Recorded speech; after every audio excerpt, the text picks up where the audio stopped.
He lost his family in an accident and discovers that spies are real, so he trains to become the strongest. The story begins with a boy named Tai, who has just lost his family in an accident with Recap-kun. The incident made him realize that life is fragile, so he becomes scared, thinking he could lose everyone that's dear to him at any time. His childhood friend Musumi mourns the death of his family, but she tells him not to worry because she will never leave him. After some time, we see Tai in his classroom as his classmates approach him, inviting him to go out with them. But he turns them down, which frustrates them, because this isn't the first time he rejected them, and they wonder why he doesn't want to spend time with them.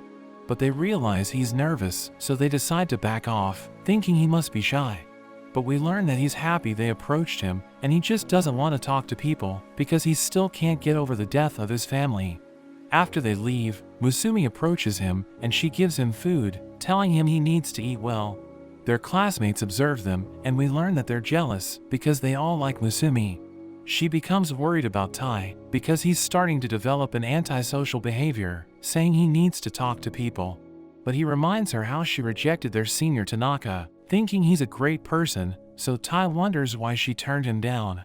But she tells Tai not to think about her, saying he needs to move on and talk to their classmates. She's about to feed him, but the vice principal Hirakawa eats it instead, so she becomes upset, reminding him about his promise to stop snacking, but he explains that he just couldn't control himself. She knows that he's supposed to be on a business trip, but he explains that he changed his schedule because he missed eating her food. He likes the color of her hair, but she tells him to return to his office, and he tells Tai to meet him after class. But Tai wonders if he did something wrong, thinking Hirakawa is a weirdo. After class, Tai enters Hirakawa's office, wondering why he was summoned, but Hirakawa reveals that he has a collection of Musumi's pictures. He explains that he has taken countless pictures of her, revealing that he has been watching her from the shadows to protect her from her suitors. He knows that Tanaka asked her out, and we see that Hirakawa tortured him, telling him to stay away from her. So Tai realizes he's in danger because Hirakawa is insane, and he threatens to kill Tai, asking him if he's starting to have feelings for her. So he becomes stunned as he starts fearing for his life, but Hirakawa tells him not to take it personally, saying Musumi is his sister. But a girl suddenly arrives, and she presses a button, covering the room with light, which allows Tai to escape. He regains consciousness, and Musumi greets him, saying she's glad that he's okay, but he realizes that he's surrounded by strangers. So he panics, asking them who they are, but Musumi tells him to calm down, introducing them as her siblings. She reveals that the girl who saved him is Futaba, and she has a brother named Shinzo, who seems to be obsessed with firearms. She has another brother named Kendo, who seems to like cats, and her sister Shion appears to be tech-savvy. Her brother Nano likes to perform experiments, and they have a guard dog named Goliath. Musumi reveals that they're a family of spies, and Tai can't believe this, wondering if he's being pranked. He takes one of Shinzo's guns, thinking it's a toy, but he shoots it, realizing that it's real. They tell him that being a spy is just an ordinary job, and they're working as freelancers, but they appear to be struggling because the government spies are offering their services for a cheaper price. But Shion reveals that the family has the best reviews on the internet, and Kendo adds that their brother Ichiro is boosting their popularity because the ladies love him. Tai realizes that Kendo is talking about Hirakawa, and Futaba explains that he's a flawed man, but he's the best spy in the family. Tai wonders why he's being targeted, so she reveals that they received an intel, which mentioned that someone wants to kill Musumi. Futaba reveals that Musumi almost died because of Ichiro, and the stress from the incident caused her to have white hair. He blames himself for what happened, so he started obsessing over her, wanting to do everything it takes to protect her. He got rid of the people around her, but he made an exception for Tai, because he's her childhood friend, but after learning about the intel, Ichiro decided to eliminate him. The alarm suddenly rings, as Ichiro enters the house, but the siblings promise to protect Tai. Shinzo reveals that he plays traps around the house, but everyone knows that they're still at a disadvantage because Ichiro has incredible skills. Tai thinks he's causing trouble for them, but Futaba tells him not to think about it, saying it's always been a family issue. She advises him to marry Musumi, as she explains that there's a rule in their family which prevents them from killing each other. She tells him about the cherry blossom ring, which is used by everyone in her family, saying marriage becomes official the moment half of it is given to a spouse. Soichiro can't kill him if Musumi gives him the ring, but she doesn't want to marry him because he still hasn't moved on from the death of his family, and Futaba respects their wishes. Everyone prepares to fight Ichiro, but they realize that he's already in the room, saying he destroyed Shinzo's traps.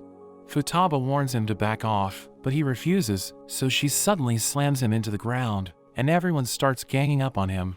But he's able to defend himself, and he uses his weapon to blow them away. He tells them to hand over Tai, threatening to destroy the house if they don't cooperate, but Futaba charges in, trying to close the distance, but she ends up being restrained. Shion tells the others to retreat as she prepares to fight, but Ichiro tells her she's no match for him. But she doesn't care, and she summons her drones, ordering them to fire. We cut to Tai, as he worries about the others, but Musumi reminds him that they aren't allowed to kill family members, so everyone's going to be fine. She shows him a hiding spot, telling him to stay there, but she realizes he's worried, so she assures him that she isn't going anywhere. Ichiro is able to defeat the drones, and he sees Musumi with Tai, telling her to give him a hug, but she suddenly attacks him, so he uses his wires to restrain her. He admits that he's impressed, and he removes the mask, knowing Kingo was disguised as Musumi. He knows that Musumi is pretending to be Tai, and we see Tai watching them, realizing she's in trouble. She removes her mask, telling him to leave Tai alone, because he isn't trying to kill her, and he agrees to this, but he tells her she can't leave the house, saying it's dangerous outside. He explains that he's going to get rid of everything around her, so that nobody can harm her, and he allows himself to get stabbed, as he mentions that he's willing to risk his life to protect her. She's about to accept his condition, but Tai suddenly appears, telling Ichiro to let her go, but he refuses, saying Tai should stay away from their family. He realizes that Ichiro is just like him, because he's also afraid to lose what's precious to him, but Tai doesn't agree with his methods, knowing Musumi is suffering because of him. So Tai tells her to marry him, saying he's going to be fine, because she promised him that she will never leave him. So she throws him her ring, but as he's about to take it, Ichiro stops him, saying he will never allow Tai to marry her. But he refuses to give up, and he's able to take it, as he recalls how Musumi always looked after him, so he doesn't want her to suffer because of Ichiro. The siblings arrive, and they see Tai wearing the ring, promising to protect Musumi. So they celebrate, thinking he's amazing, and Futaba tells Ichiro to train him, so that he can protect Musumi. The next day, we see Tai waking up, but he notices Ichiro standing over him with a knife. He barely dodges it, and Ichiro praises his reflexes, but Tai thinks he's trying to kill him again, but Ichiro explains that it's just a part of his training, saying that spies need to be aware even when they're sleeping. Ichiro says it's time for some exercise next, as he suddenly grabs Tai with his wires. We see Musumi preparing their lunches, but she suddenly hears Tai screaming, so she goes to check on him and finds Ichiro helping him stretch. Musumi starts to get angry, so Ichiro decides to stop. He checks the time and realizes they need to leave, so he suddenly grabs Musumi, and they jump out the window, as the house suddenly blows up. Tai wonders what's going on, and Ichiro explains that someone rigged a bomb in the house. We see them in a car, and Ichiro receives a report from Shinzo, saying the bomb was in the kitchen, so Musumi was the target. Tai wonders why someone would want to kill her, so Ichiro reveals that Musumi is the 10th head of their Yozakura family. Ichiro goes on to explain that the Yozakura family goes back to the ninjas from the Edo period, and all their descendants have superhuman abilities, but there's always one ordinary person who's born as the head. Even though they have no abilities themselves, they carry the superhuman gene, and their offspring will be able to have abilities, so it's the duty of the family to protect Musumi so they can continue their bloodline. Ichiro notes that they don't care about the bloodline, but everyone just wants to protect Musumi as her siblings. Ichiro mentions that Musumi will eventually make her debut in the underworld as the leader of the Yozakura family, so her mission right now is to gain knowledge of the ordinary world, but this also gives their enemies a chance to target them. They are suddenly shot at from behind, and Tai freaks out, but Ichiro tells him that the car is bulletproof. The men start firing with bigger guns, but the car dodges out of the way. Ichiro worries about spilling his tea, telling the driver to drive more smoothly, and we see that it's Goliath driving the car. Tai can't believe this, and the men start shooting rockets at them, but Goliath manages to dodge it. Ichiro spills his tea, so he heads out to deal with things himself. He easily blocks their bullets with his wires, and he cuts up both of the cars chasing them. He returns to Tai and Musumi, reminding Tai that he is now a part of their family, so he also must protect Musumi, planning to teach him everything about being a spy. Ichiro gives him a gun, and tells him his first mission is to protect Musumi from the assassins for the whole day. They arrive at school, and Musumi greets her classmates, but we see Tai following after her, and he does a sweep of the entire room, while the girls find him acting strange. The other boys greet Tai, but they are shocked when they see his face, wondering what's wrong with him. We cut back to the car, as Tai is shocked looking at the gun, but Ichiro tells him they can cover it up even if he kills someone. Musumi tells her brother to stop messing around, and Tai is glad to hear this, but she mentions the main threats are bombs and poison, so a gun isn't helpful. Ichiro tells him to look out for a bomber named Tamaya, saying his bombs are first-rate, and Ichiro has even used his services before, so Tai wonders why Tamaya would turn on him, but Ichiro notes that it's common for people in that line of work to easily switch sides. Ichiro reveals that Tamaya's one flaw is that he is addicted to social media, and he even posts about how his job is going. Ichiro tells them that there are hostages he needs to save, so he won't be with them, but warns Tai not to let his guard down, saying Tamaya has posted that there will be 2 more bombs, so he must protect Musumi at all costs until he gets back. Tai looks around the room, wondering where the bombs could be, and he decides to follow Musumi around, but Tamaya makes a post, saying the second bomb is in place, so he starts freaking out, and he gets hit by a ball. The other boys check on him, but he sees a figure through the window, and rushes towards them. He reaches the infirmary, but hesitates at the door, and the nurse appears behind him, wondering if he's okay. He quickly excuses himself, but we see the woman smile. We cut back to the classroom, where Musumi chats with the other girls, while Tai checks his phone, and sees that the final bomb has been placed. He thinks about how Musumi has learned to protect herself, like how she never eats anything that she's given, and how she always tries not to be alone. The boys apologize to him again for hitting him, and they give him some chocolate. He eats it straight away, and the boys are shocked he actually took it, reminding him how nervous he is when they normally talk to him. Tai instantly feels sick, so they think they should take him to the infirmary, but they remember that the nurse is away today, and Tai ends up passing out. He sees Musumi when he wakes up, and she mentions how the infirmary is closed. Tai wonders if he was the right person for her, thinking he didn't know anything about her even though they're childhood friends, and even though she is in constant danger, she was always there for him.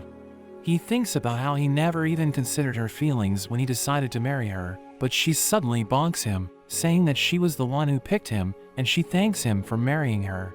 Tai is happy to hear this, but he suddenly notices a bomb on the ceiling. The bomb explodes, and the boys wonder about the sound, thinking it must be one of the science club's experiments. We see Nano and the woman admiring the explosion, and we see that she was actually Kengo. Tai and Musumi manage to survive, and Tai wonders how Tamaya could have set the bomb when they were just in a random room. But he remembers back to how the infirmary was closed, and this was the next best place for someone to rest. He realizes Musumi is being targeted through his movements, and he finds the third bomb on his body. He realizes that Tamaya announced his moves on purpose so that Tai would stay by Musumi's side, causing him to be the bomb that would kill her. There's only a few seconds left, and the door is blocked, so Tai jumps out of the building to get away from Musumi, but Ichiro suddenly catches him and disarms the bomb, congratulating Tai for completing his mission. Musumi wonders what he's going to do with the bomb, so he reveals he plans to return it to its owner. Nano and Kengo appear, along with Shinzo, and Musumi realizes they were all watching, but Kengo says they just wanted to see Tai on his first mission. Shinzo hands Tamaya over, who begs for mercy, but Ichiro throws him out the window as his bomb goes off, and everyone admires the explosion. We see Ichiro annoyed as Tai arrives at their house, but Musumi reminds him how Tai's place was destroyed by the bomb and the fact that they're married. There's no way for him to refuse, so he tells Tai to watch his back. We see Tai lying on the ground as a brute holds onto Musumi, who begs him to save her, but he's completely helpless, so the man mocks him for being weak. He suddenly wakes up, realizing it was just a dream, but he thinks about the recent events, knowing he needs to get stronger. But he accidentally steps on Goliath, who becomes angry, so he attacks Tai, and Musumi hears him screaming. So she treats his wounds, revealing that she ordered Goliath to watch over him so that Ichiro would stay away from him. She tells Goliath not to hurt him, and she assures him that Goliath would never attack the head of the family, but Tai is still afraid of him. Moments later, he begs Futaba to train him, saying he needs to get stronger because he wants to protect Musumi. But Futaba suddenly throws him around, telling him not to rush the process because even a talented fighter needs 3 years to make progress, and she tells him that he has no talent whatsoever. She calls him a fool, saying his emotions won't help him achieve his goal, but she knows he's determined to protect Musumi. So she asks him if he wants to try their family's all-out training, telling him that he needs to live in the mansion for a month before his real training begins. He thanks her for the opportunity, but he activates a trap, and he almost dies, as she reveals that the mansion is filled with traps. She mentions that living there is going to be tough, but it's part of his training, saying he'll never achieve his goal if he can't even get past them, so he realizes that he could end up dying. The next day, an alarm activates, but Tai stays on his bed, and the alarm suddenly explodes. So he struggles to leave his room, but he activates another trap, which almost burns him alive. Tai reaches the dining table, where Futaba reminds him that this is part of his training, but Musumi thinks it's too dangerous. Tai wonders how she can survive in the mansion, so she reveals that the traps don't activate for the members of the family.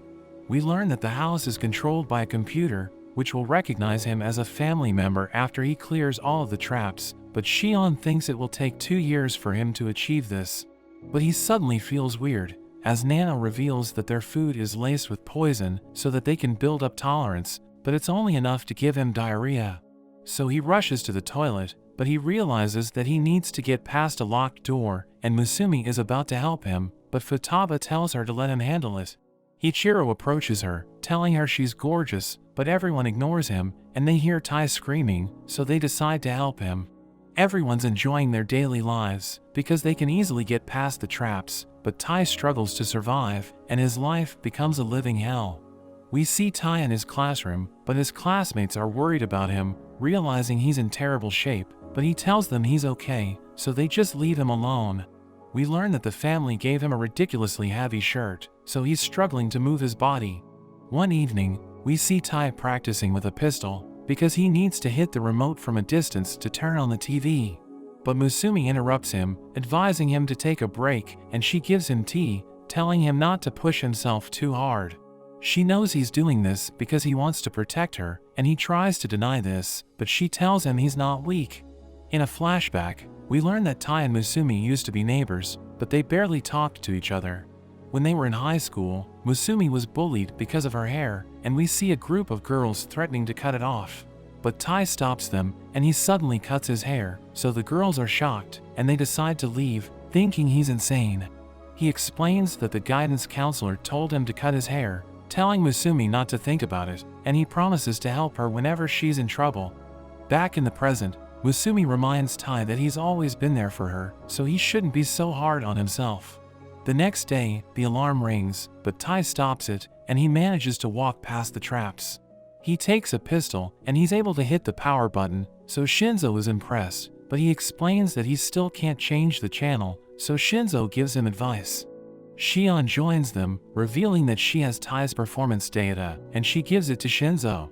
Tai thanks them for their help, but he wonders why Shinzo is always in a garbage can, so she explains that he's shy, but he tells Tai that she isn't so different. She reminds Tai that he needs Nano's help to deal with the poison gas, so he decides to find him.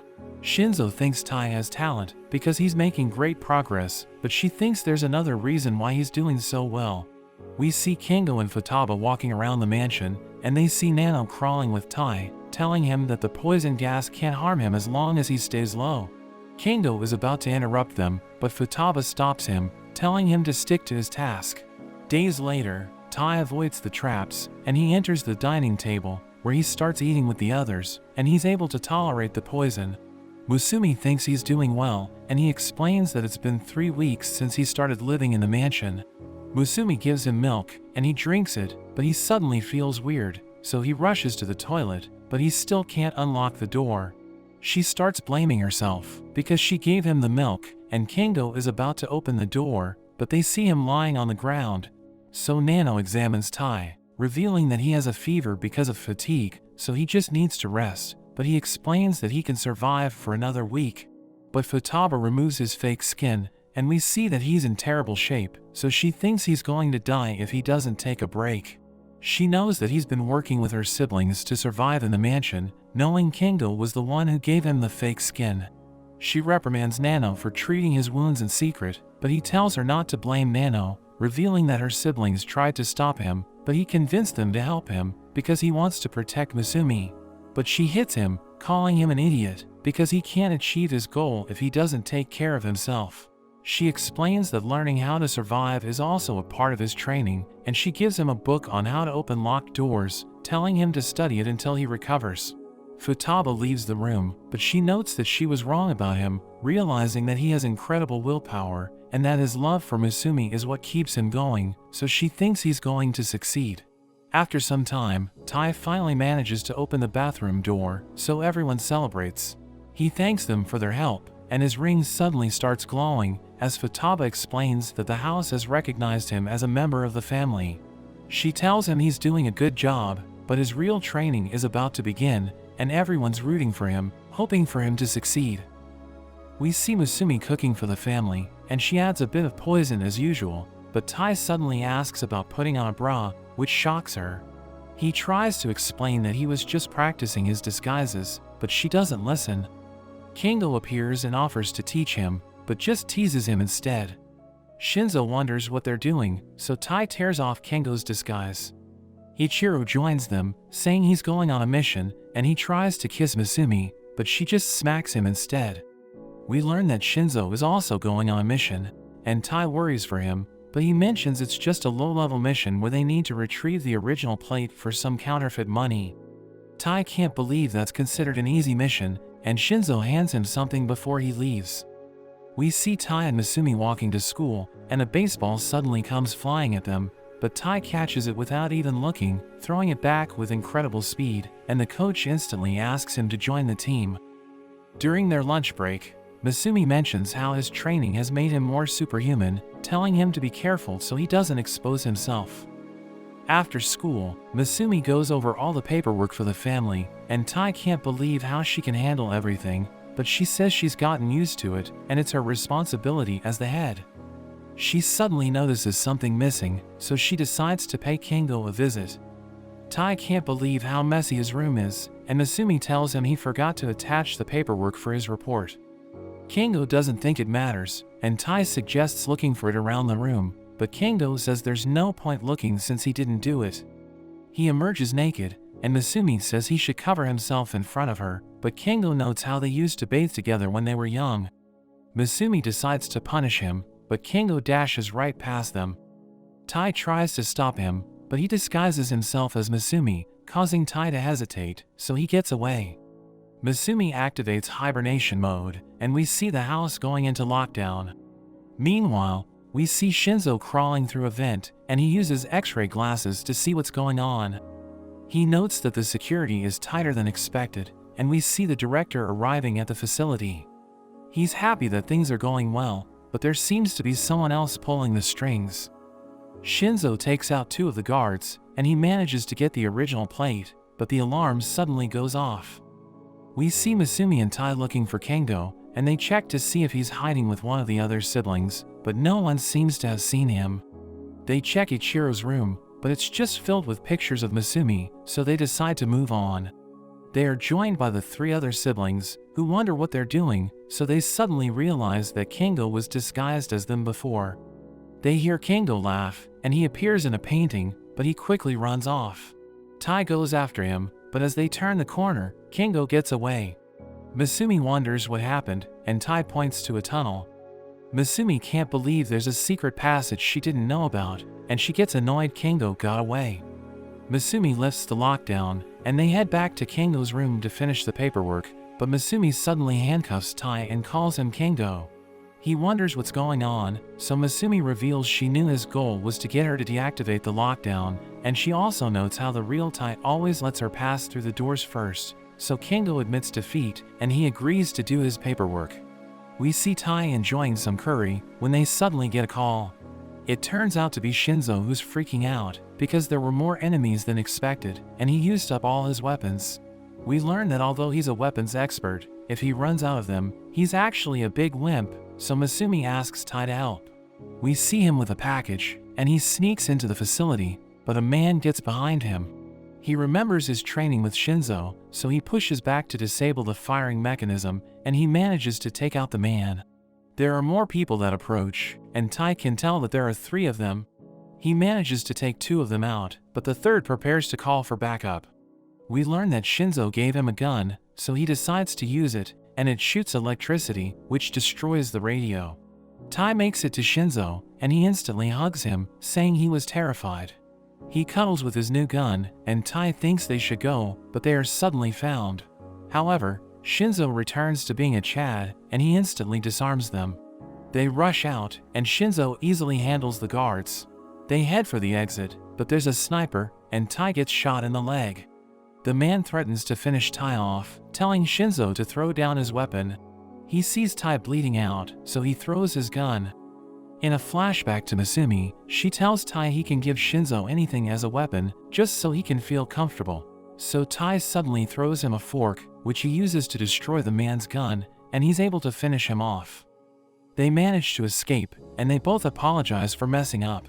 Tai wonders if he's okay since he's out of bullets, but he thinks he needs to get used to it so he can become stronger, since he needs to protect the family as their big brother.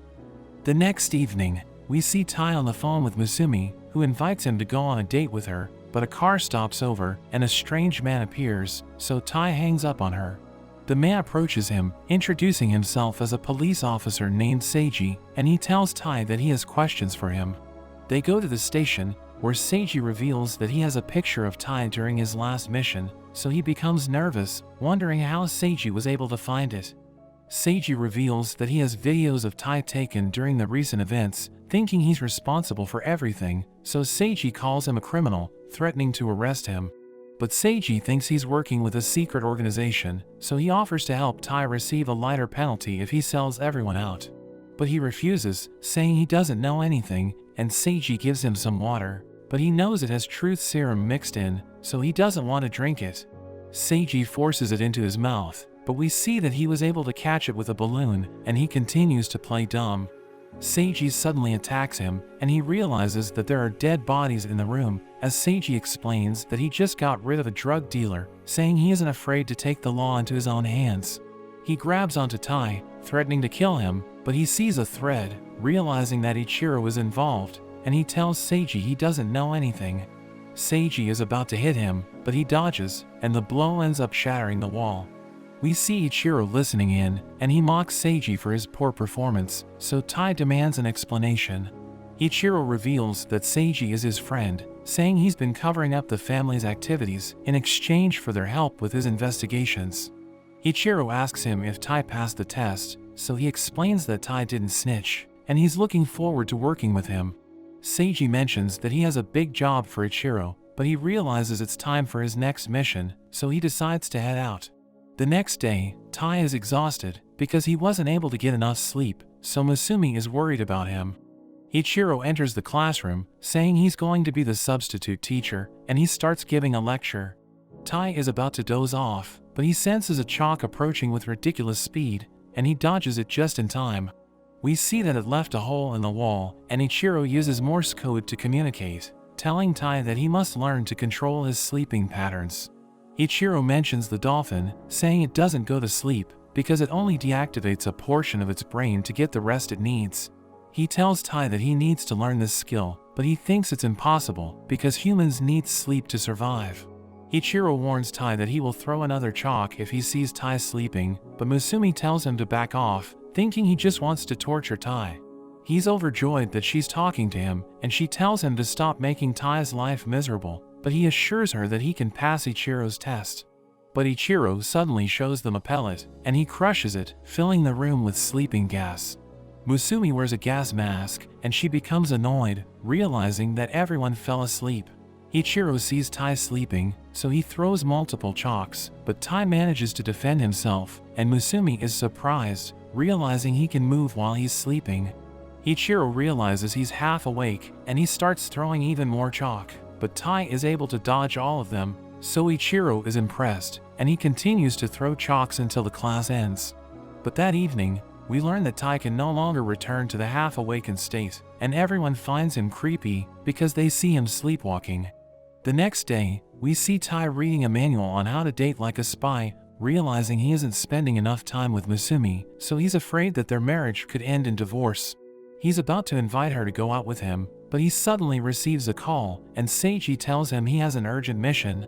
Tai goes to an amusement park, and Seiji tells him to catch a dangerous couple, saying they're causing trouble with their guns. But Seiji doesn't know what they look like, so he advises Tai to be on the lookout for suspicious behavior, but he realizes he's surrounded by couples, so he realizes he's attracting too much attention because he's all alone. But Musumi suddenly approaches him, saying she knows about his mission, and she plans to help him blend in. She mentions that there are suspicious people around them, and she explains that she can defend herself, so he doesn't have to worry about her. He notices a sweet couple, and they appear to be having a good time, as the man compliments the girl's outfit. So Tai tries to copy him, telling Musumi that she can unleash high kicks with her outfit, but she just tells him it's easy to move around in, and he realizes that he's struggling to keep her entertained. They see a suspicious couple entering a roller coaster, so they decide to follow them, and everyone enjoys the ride, but Tai ends up falling asleep, because it's nothing compared to his training. After the ride, Musumi and Tai continue to observe the couple, realizing they aren't as dangerous as they look, and they see another couple, thinking they look like troublemakers.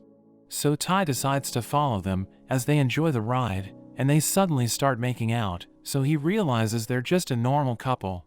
Musumi notices another suspicious couple, and Tai decides to observe them as they enjoy coffee.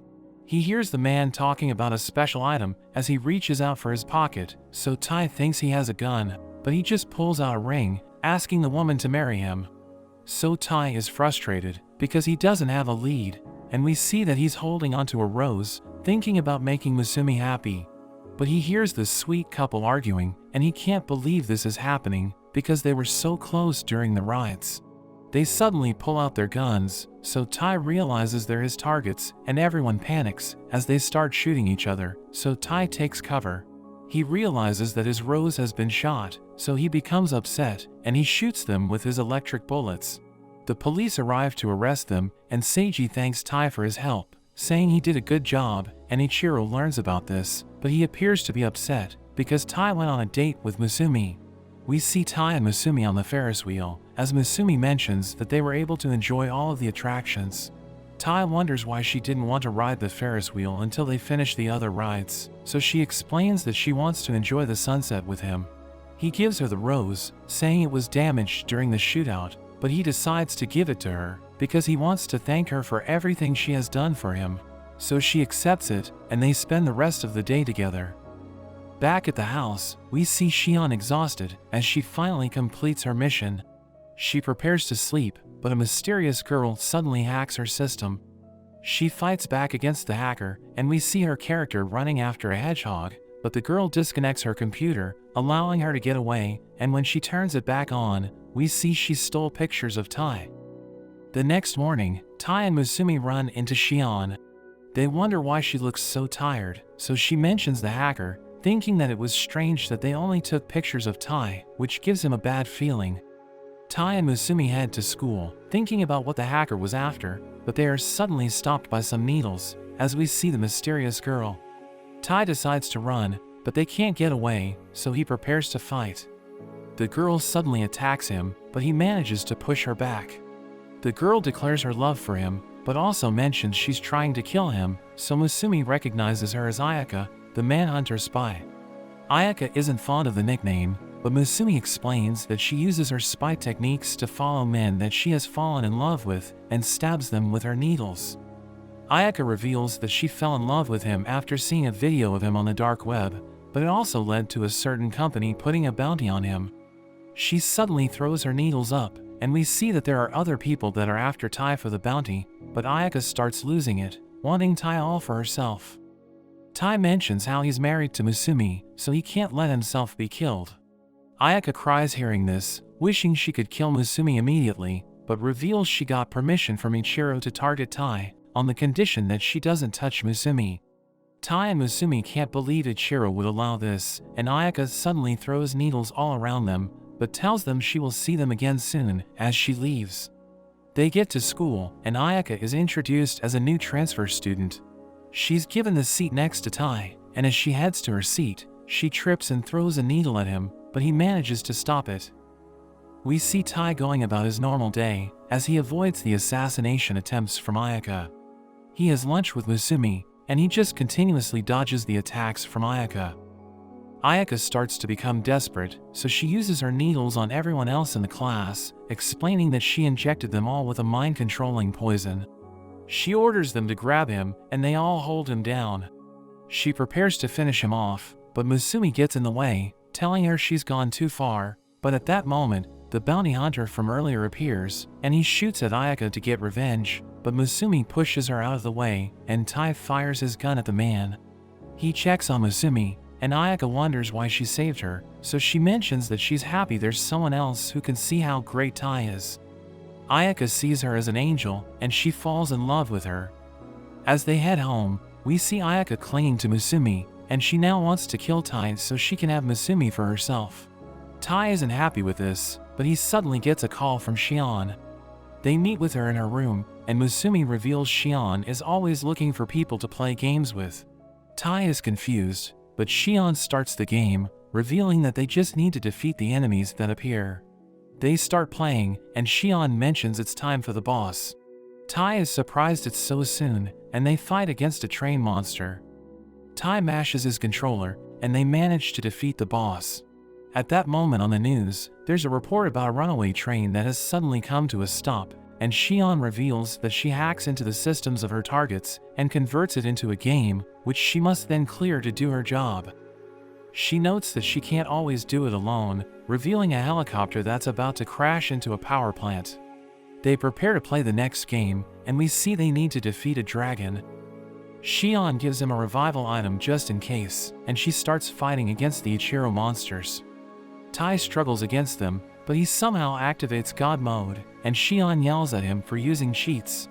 The dragon gets closer to the target, but Shion uses a combo, dodging the dragon's breath, and she takes it out. Tai is impressed, but the game isn't over, as countless dragons suddenly appear, and we see that it's a swarm of drones. Shion thinks it's over for them, but Tai gets an idea. He uses the revive item to bring back the dragon, and they start wiping out the drones.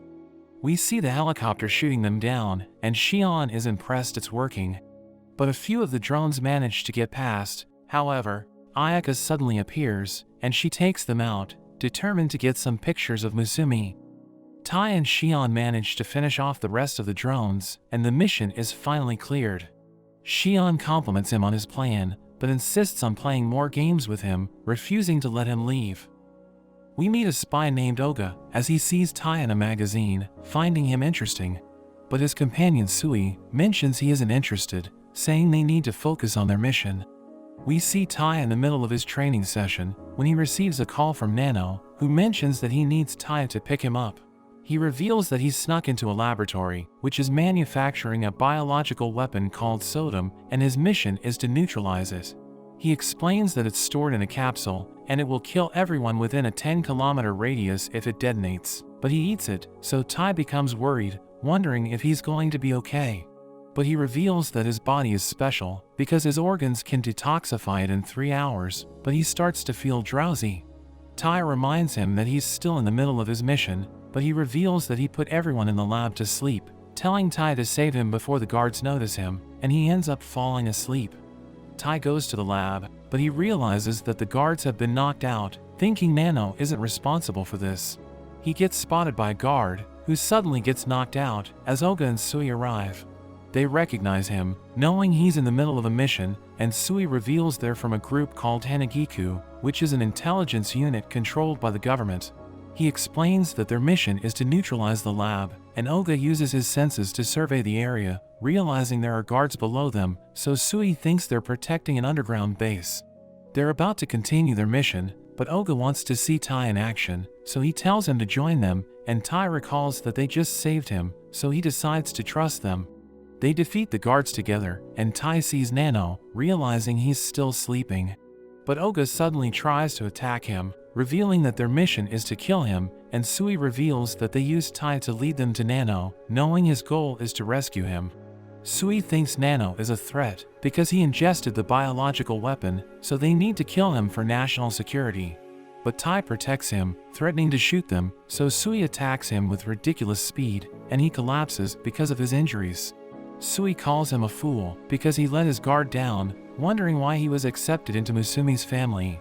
Sui prepares to kill Nano, but he suddenly wakes up, saying he has detoxified sodium, and he shows them a patch test, which reveals that his sweat doesn't contain poison. Sui believes him, and he decides to take the patch test for documentation. He gives Nano an ointment, explaining that it can heal Tai's injuries, but he mentions that Tai is too weak, thinking he isn't worthy to be a spy. After some time, we see Tai as he's restrained by Ichiro, who shows him a magazine, which mentions that he was defeated by the Hanagiku. So Ichiro becomes upset, and he reveals that they have been receiving terrible reviews recently, thinking Tai is ruining their family's reputation. Ichiro calls him weak, reminding him that he can't even save Nano, who suddenly arrives with Musumi, telling Ichiro to apologize for his actions. They save Tai, but he blames himself for everything, thinking he's too weak to be in the family, but Ichiro tells him he can redeem himself, saying he just needs to defeat the Hanagiku. We see Sui on a train, as he argues with a man who is taking up too much space, but the man threatens to kill him, so Sui cuts his clothes to pieces. He realizes that Tai is watching him, asking him if he wants to get revenge, but we learn that Ichiro told him to steal the Hanagiku's intel, explaining that the best way to defeat spies is to gather information about them. Tai admits that he lacks experience, so he wants to learn by stalking Sui, but as the train reaches a station, Sui starts walking away with ridiculous speed. Tai struggles to catch up to him, but he jumps past the crowd, and he's able to reach him. But Sui suddenly attacks, destroying his clothes, and the guards surround him, thinking he's insane. But he continues to follow Sui for days, observing his behavior, and he always catches Tai, so he destroys his clothes to get rid of him. We see Sui and Oga fighting a group of thugs, as Tai joins the fight, so Sui attacks him, but he tries to evade. Oga realizes that Tai's pants are still intact, but Sui attacks again, and Oga wonders why he was also hit. We see Nano in the mansion, as he searches for Tai, so Ichiro reveals that he's using him as a chopping board. Nano asks him if he's okay, and he explains that he doesn't stand a chance against the Hanagiku, thinking he's lame, so he wants to get stronger for the family. But Nano tells him he's amazing, because he always surprises everyone with his actions. Ichiro thinks Tai enjoys the habit of getting stripped naked, but Nano punches him away, and Tai realizes that everyone has a habit. The next evening, Tai approaches Sui as he cleans a gravestone, and he becomes annoyed, so he threatens to kill him. He attacks with incredible speed, but Tai manages to catch him because he realized that Sui always starts his attacks by aiming for the center. Tai throws him away, and he's able to recover as he realizes why Tai was accepted into Musumi's family. He orders Oga to take care of Tai, so he wraps him with bandages, saying he's impressed that Tai was able to avoid Sui's attack. But Sui explains that Tai was able to discover his habits, thinking Tai has potential, so he decides to spare his life. The next day, Tai realizes that he has been featured in the magazine again, but it calls him a pervert because he always runs around naked. Nano thinks he has a strange habit, and he can't believe this is happening, but Musumi tells him she still loves him. We see Tai and Musumi walking at the park, as Tai wonders where they're going. Musumi greets Sui, and Tai can't believe this, realizing she arranged a meeting with the Hanagiku. She reveals that she knows Sui, but she tells him she's angry because he tried to kill Nano, so he explains that he was just following orders. Sui takes them to a cafe, where he orders a drink with a ridiculous name, so the bartender tells them to enjoy, as he opens a trap door, causing them to fall. Sui welcomes them to the Hanagiku, and he tells Musumi to enjoy her drink, but he advises Tai to look ahead, and he realizes that it's filled with traps, as Sui explains that it's designed to get rid of intruders. Tai struggles to survive, and he manages to reach the bottom, but Sui warns him to move, as a giant ball is about to crush him to death. But the leader of the Hanagiku, Rin, punches the ball, shattering it in an instant, but she wonders if Tai can protect Musumi, calling him a weakling. They have a tea party together, as Musumi reveals that Rin was Ichiro's classmate. But she doesn't like him, and we learn that she's also fond of Musumi, so she wants Tai to protect her, thinking Ichiro is a threat to her. But Sui thinks Tai is the weakest spy in the world, so Musumi defends him, saying his soul is incredibly strong. There's suddenly an explosion, as Ichiro arrives, threatening to kill Rin if she doesn't hand over Musumi. Rin tells him to leave, but he refuses, thinking she's trying to corrupt Musumi, so he attacks her, but she fights back, and they start exchanging blows, creating shockwaves which threaten everyone in the base. Musumi tries to stop them, but they realize they're about to hit her, so Tai saves her, but he takes the full force of the blows, so he collapses. Musumi becomes upset, telling them she won't talk to them if they keep causing trouble, so they stop fighting, and Rin realizes that Tai is tougher than he looks. After that, Rin gives Tai a mission, telling him that the Hanagiku has been investigating a politician.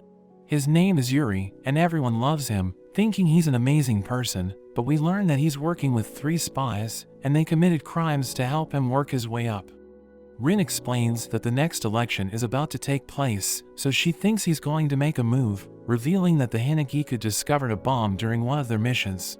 She adds that they were able to arrest a smuggler, who revealed that he was selling bombs to his customer, and they think he was referring to Yuri. But she knows it isn't enough to arrest him, so they need to learn about his plans before he detonates the bombs. Tai wonders why she's giving him this mission, so she explains that he's harder to detect, because he isn't a member of the Hanagiku.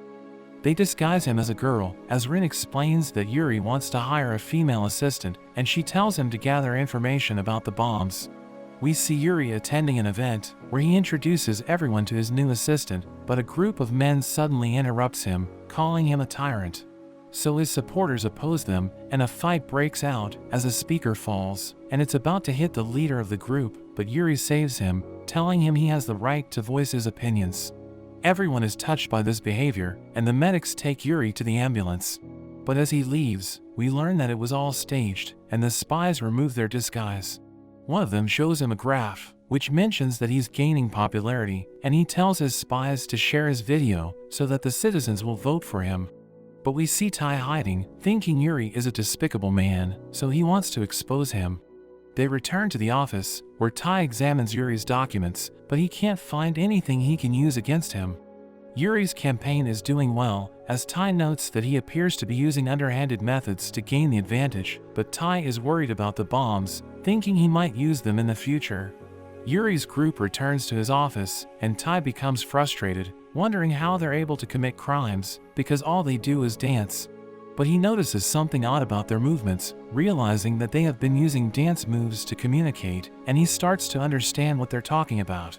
He observes Yuri, who starts talking about a terrorist attack, so he watches their movements, realizing they're about to use the bombs. Yuri meets the Prime Minister, and we learn that he sees him as a threat, so he plans to get rid of him.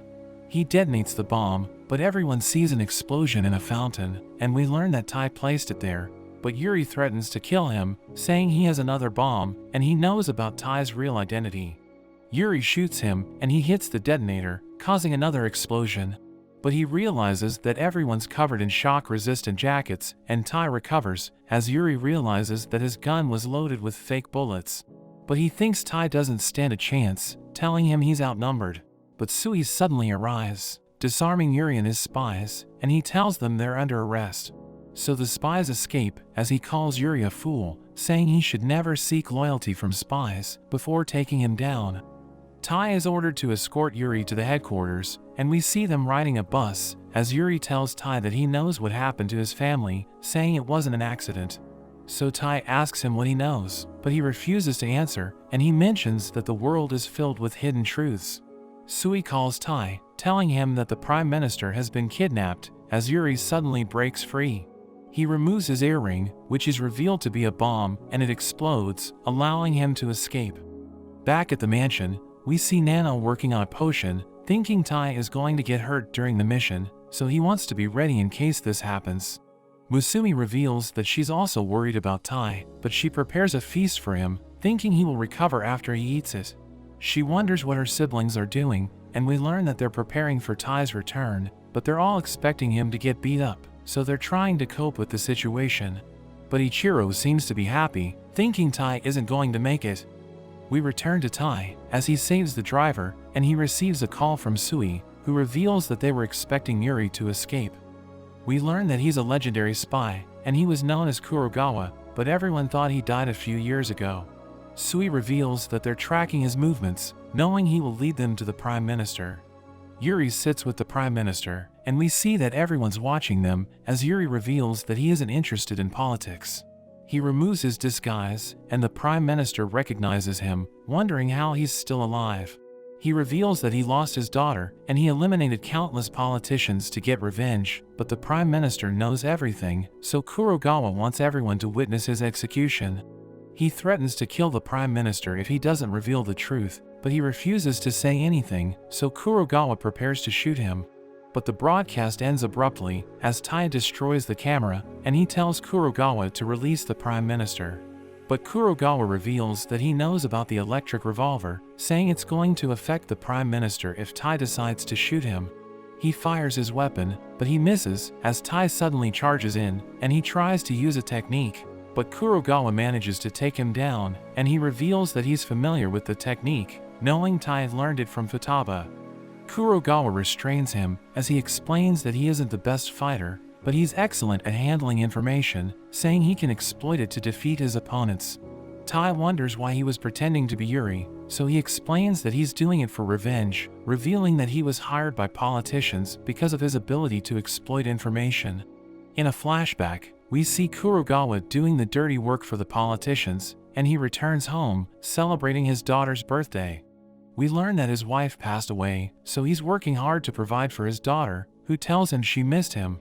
But she asks him if he was the one who sent her a present, telling him she received a gift before he arrived, but it suddenly explodes.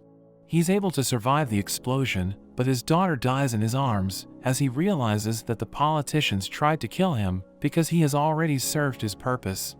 We return to the present, as Kurogawa reveals that he pretended to be a politician so that he can attract the Prime Minister's allies, thinking his strategy was perfect because he was able to kill them. Tai tries to attack him, but his spies protect him, telling Tai that he doesn't stand a chance. Kurogawa promises to tell him the truth about his family if he backs down, and he admits that he wants to hear it, but he refuses to leave, saying he doesn't want people to die. Sui arrives, destroying the floor, and Kurogawa's spies fall to the bottom as Sui mentions that he'll deal with them, telling Tai to arrest Kurogawa. So he tries to attack with his knife, but Kurogawa stops him, knowing his knife is poisoned, so he uses it to stab him and punches him away. We cut to Sui, as the spies recognize him as the Hanagiku squad leader, knowing he's incredibly skilled. But they think he's no match for them, as they tell him about their powers, revealing that they can each control an element. He thinks they're being arrogant, as he reveals that the foundation of the Hanagiku combat style is the movement technique, saying anyone can master it, but it's incredibly effective. They combine their powers, and they attack him with their ultimate technique, but he slices it in half, and he attacks them in an instant, as they realize he's too strong for them. He's about to return to Tai, but he suddenly senses a strange presence, so he draws his sword, but he sees nothing, thinking he's being watched. Tai gets back up, as Kurogawa reminds him what it's like to lose his family, saying he can't change reality. So he recalls that he was depressed when it happened, but Musumi stayed by his side, and she helped him move on. He thinks reality doesn't have to be accepted, because there are still things he can change, and he charges in, as Kurogawa tries to predict his next move, thinking he already knows everything about him. But Tai suddenly uses Sui's technique, and Kurogawa can't believe this, wondering how he's able to do it. We learn that Ichiro told Tai how to defeat the best spies in the world, saying they already know everything about him, so he needs to improvise, and use a technique he has never used before. Tai uses Nano's antidote, giving him a speed boost, and Kurogawa tries to stab him, but he uses Kengo's fake skin to disarm him. Kurogawa pulls out his gun, but Tai uses his wires to destroy it, and he takes Kurogawa down, as he realizes that it's all over for him. So he admits defeat, saying he respects Tai because he was able to struggle through his hardships. So Kurogawa gives him a note and decides to tell him the truth about his family. But he suddenly gets shot, and he tells Tai to live without fear, before bleeding to death. Sui arrives, thinking Kurogawa was killed by an assassin, but he tells Tai to be proud, because he was able to complete his mission. After some time, Tai reads the note, and it leads him to a tree, where Kurogawa buried his daughter. He pays his respects to her, and he follows Kurogawa's instructions, allowing him to obtain a mysterious item. He returns to the mansion, and everyone's happy to see him, telling him he did a great job, but Futaba realizes that Ichiro is sad because he didn't want Tai to survive. The next day, Rin throws a party for Tai, saying she wants to thank him for completing the mission. We learn that she gathered ingredients with her bare hands, but she realizes that Ichiro is in the party, so she tells him to leave. But he reveals that he brought drinks with him, so she allows him to stay. Sui cuts the animals into pieces, and Tai cooks them, telling Musumi it's ready, so he gives her food. But Ichiro suddenly shoves them into his mouth, so Rin tells him not to interfere, and they start having a food fight, as Rin runs with the others, telling them to stop fighting. Oga tries to get food, but he ends up getting hit, and Tai realizes they won't be able to eat. But Sui uses his movement technique, and he's able to catch food for them, but he tells Tai not to copy his move, because it has already taken a toll on his body. After the party, Tai thinks about the mysterious item, thinking it contains information about his family. Musumi asks him if he's going to open it, but he reveals that he's afraid, because he could end up like Kurogawa, thinking he will want revenge if he learns his family was murdered. But she suddenly kisses him, so he becomes flustered, and she assures him that she won't leave him no matter what happens. They realize he dropped the box, and they see a marble, as Ichiro explains that it contains a recording, but he threatens to kill Tai, so Rin restrains him, telling them to escape. Musumi and Tai return to the mansion, and Ayaka suddenly rides Tai, so he asks her what she's doing there. She explains that she's there to protect them from assassins, and Musumi reveals that she asked her to live with them so that she can work as their maid. Ayaka reveals that she knows what happened during their last mission, and she takes the marble from Tai, giving it to Shion, who explains that it's damaged, so it's going to take time to analyze it. Ayaka reveals that Tai has a huge bounty on his head, so she thinks he's going to get into trouble because the assassins will try to hunt him down. She wants to help him, saying she will try to assassinate him so that he will learn how to defend himself, and he thinks this is a bad idea, but Musumi tells him it's for his own good. One evening, we see that Tai is exhausted, and Musumi tries to prepare tea for him, but she realizes that Ichiro is out of tea leaves, saying it's his favorite. Tai takes a bath, but Ayaka tells him not to let his guard down, and she tries to attack him, but she suddenly gets electrocuted, as Tai realizes that she accidentally triggered a trap. So he breaks the wall, and he grabs onto the main power source, as he endures the electrocution, allowing him to destroy the trap. He tells her not to be reckless, but Ichiro suddenly arrives, thinking he's cheating on Musumi, so he shows him a torture device, saying he's going to use it on him. So Tai runs away, as Musumi observes their behavior, but she thinks Ayaka is fitting in with her family. We see Tai as he's about to leave for his next mission, when Musumi tells him he forgot his phone. But she realizes that someone named Kahoru is calling, and Tai quickly takes his phone, before leaving for work, so Ayaka finds him suspicious, thinking he's cheating on Musumi. She reveals that she's been stalking him, and she believes he's trying to hide something, because he's been acting strange recently. The next day, Tai has a date with Musumi, and he wonders why she brought Goliath with her. So she reveals that he only walks with the head of the family, and he's actually a special breed that underwent countless modifications. He suddenly grows in size, as she explains that he's a guard dog, and he's been protecting the head of the family for hundreds of years. She rides him, telling Tai to join her, but Goliath knocks him down, as she realizes that he doesn't like him. She tells Tai to take his leash, so he grabs it, but Goliath suddenly runs with ridiculous speed, as Tai struggles to hold onto him. So he collapses, and Musumi wonders if he's okay, as a group of kids approach Goliath, thinking he looks amazing. But as Musumi approaches, he realizes that there's a bomb attached to a balloon, and it suddenly explodes, but Tai protects everyone, asking them if they're okay. Goliath becomes upset, so he smells the bomb fragments, and he tracks the location of the culprit. Musumi uses a machine to analyze it, and she's able to communicate with the bomber, who reveals that he wanted to kill her, thinking she's pathetic because she has no powers whatsoever. But she tells him not to mess with her family, saying he'll never get away with it, as Goliath breaches his door, so he realizes it's all over for him. Goliath returns to Musumi, and we see that Tai has recovered, but he receives a call, realizing he needs to return to the mansion. So Musumi orders Goliath to take them back, and he allows Tai to ride him as he runs to the mansion. Tai is glad that he's able to make it back in time, but Ayaka suddenly attacks him, calling him a cheater. She shows him a picture, thinking he's been dating a girl, and Ichiro thinks this is unforgivable, so he prepares to torture him. But two members of the Hinagiku arrive, as a girl introduces herself as Miji, saying she's there to deliver a package to Tai. He reminds her that she's supposed to give it to him in secret, but she knows he's in trouble, so she wants to help him. We learn she's with her grandfather Kahoru, so Musumi realizes he was the one trying to call Tai. He explains that he was working with Tai to obtain an item, and we see that it's Ichiro's favorite tea. We learn that it's extremely rare, but Tai went on dangerous missions to gather its ingredients because he wanted to thank Ichiro for looking after him. Kahoru explains that he kept it a secret from everyone because he wanted to surprise Ichiro, so they realize he's innocent, but Ichiro feels guilty because he was never a good brother to him.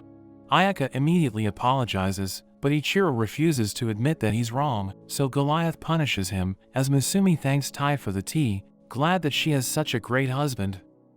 Tai sees Musumi with an album, and she explains that she found it while she was cleaning. She shows him a family picture, telling him it was taken when Nano passed his spy license exam.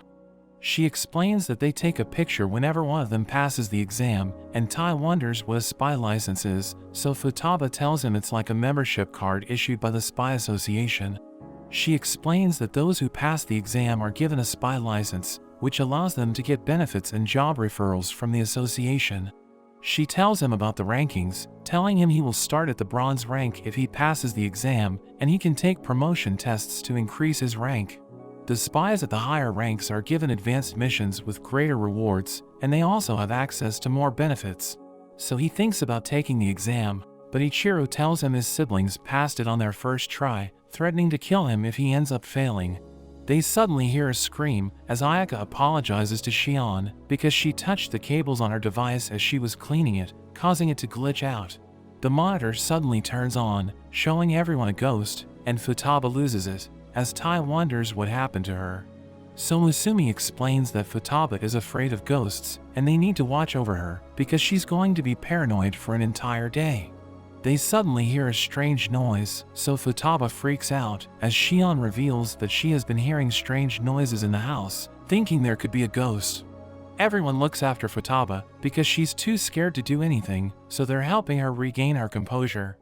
That evening, Futaba is about to sleep with Musumi, but they hear the strange noise again, and this frightens her, so Musumi decides to read her favorite book called Momotaro.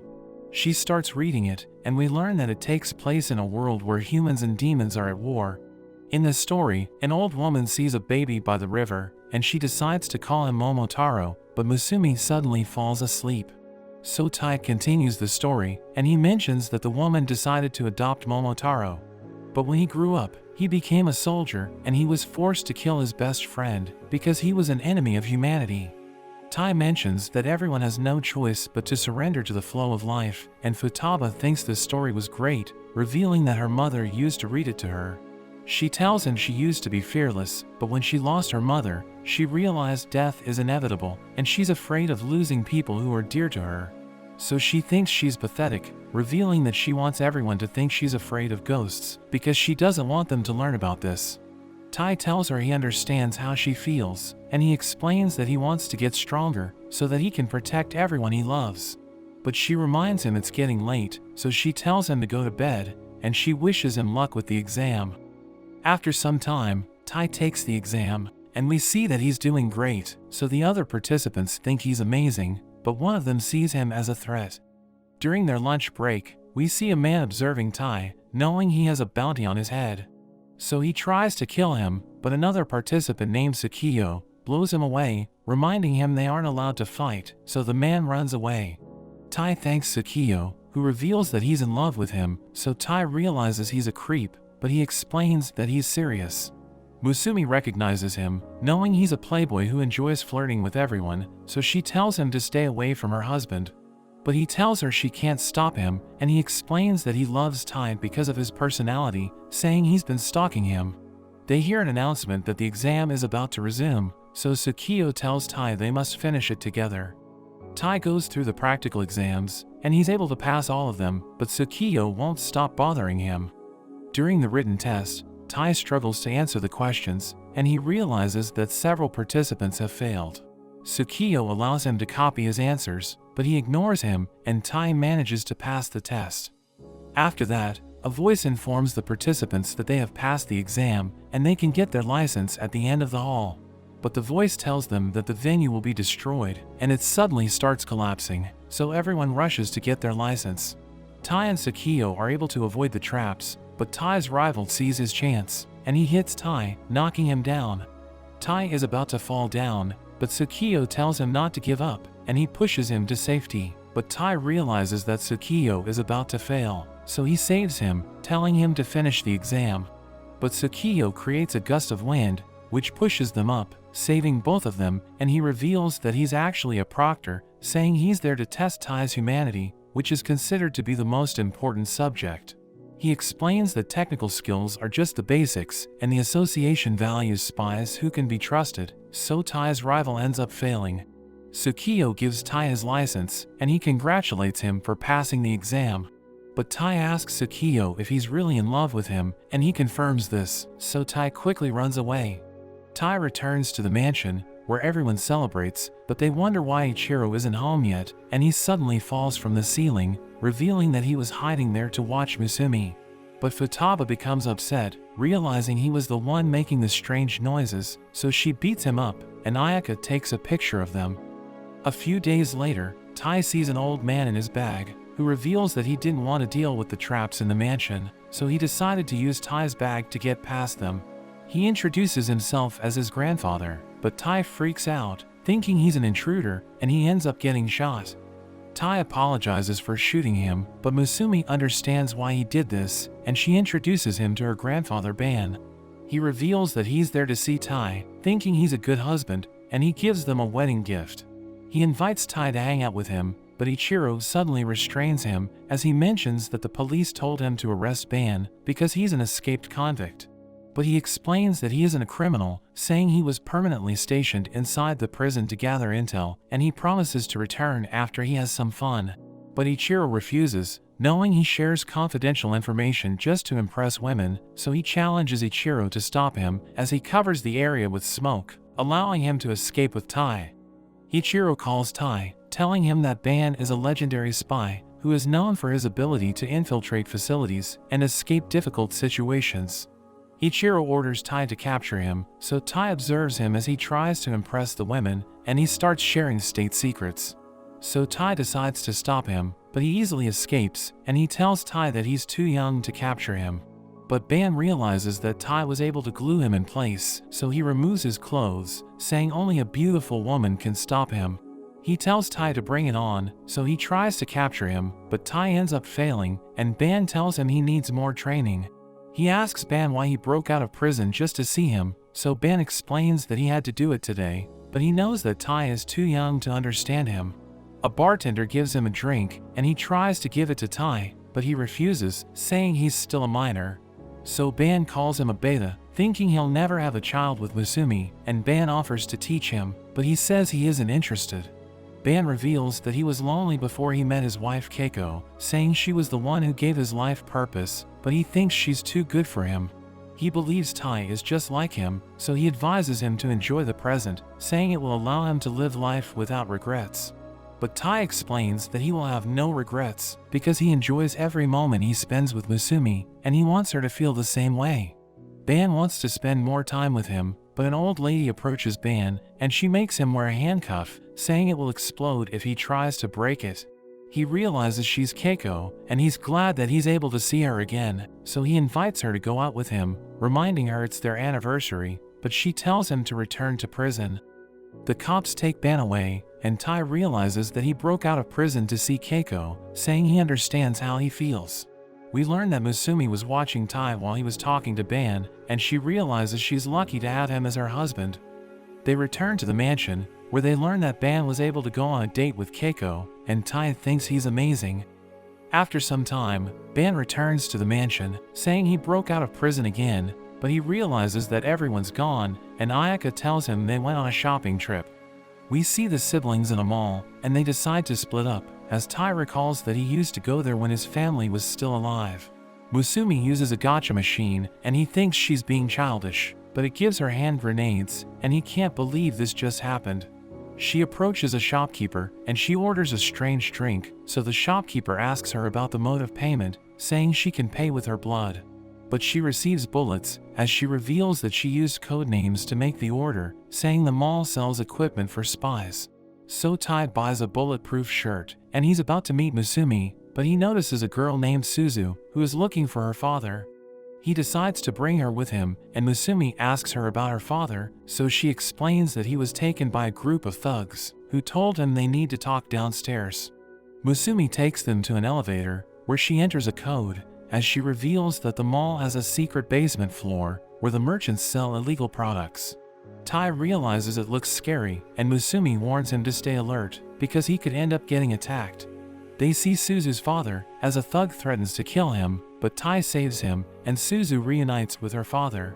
But they suddenly get surrounded by thugs, who mention that Tai has a bounty on his head. They prepare to take him down, but they suddenly get blown away, as Ichiro arrives, telling him it's time to go home. But he becomes confused, wondering why Ichiro is helping him, and he realizes that Ichiro bought a book about torture, realizing he wants to try it on him. The thugs recognize Ichiro, knowing he's extremely skilled, but they know he's outnumbered, so they think they can take him on. But his siblings suddenly arrive, taking out the thugs, and they head out, as the basement starts collapsing. Everyone realizes the mall is sinking, but the siblings walk away, as Tai mentions that they destroyed the basement. But nobody cares, and Ichiro insults him, but Futaba knocks him out, and they all head back to the mansion. We see Tai playing with his brother, and his mother tells him he spends too much time playing video games.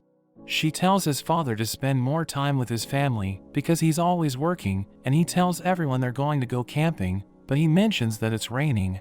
The car suddenly crashes, and Tai is the only one who survives, but he wakes up, realizing he still can't get over the death of his family.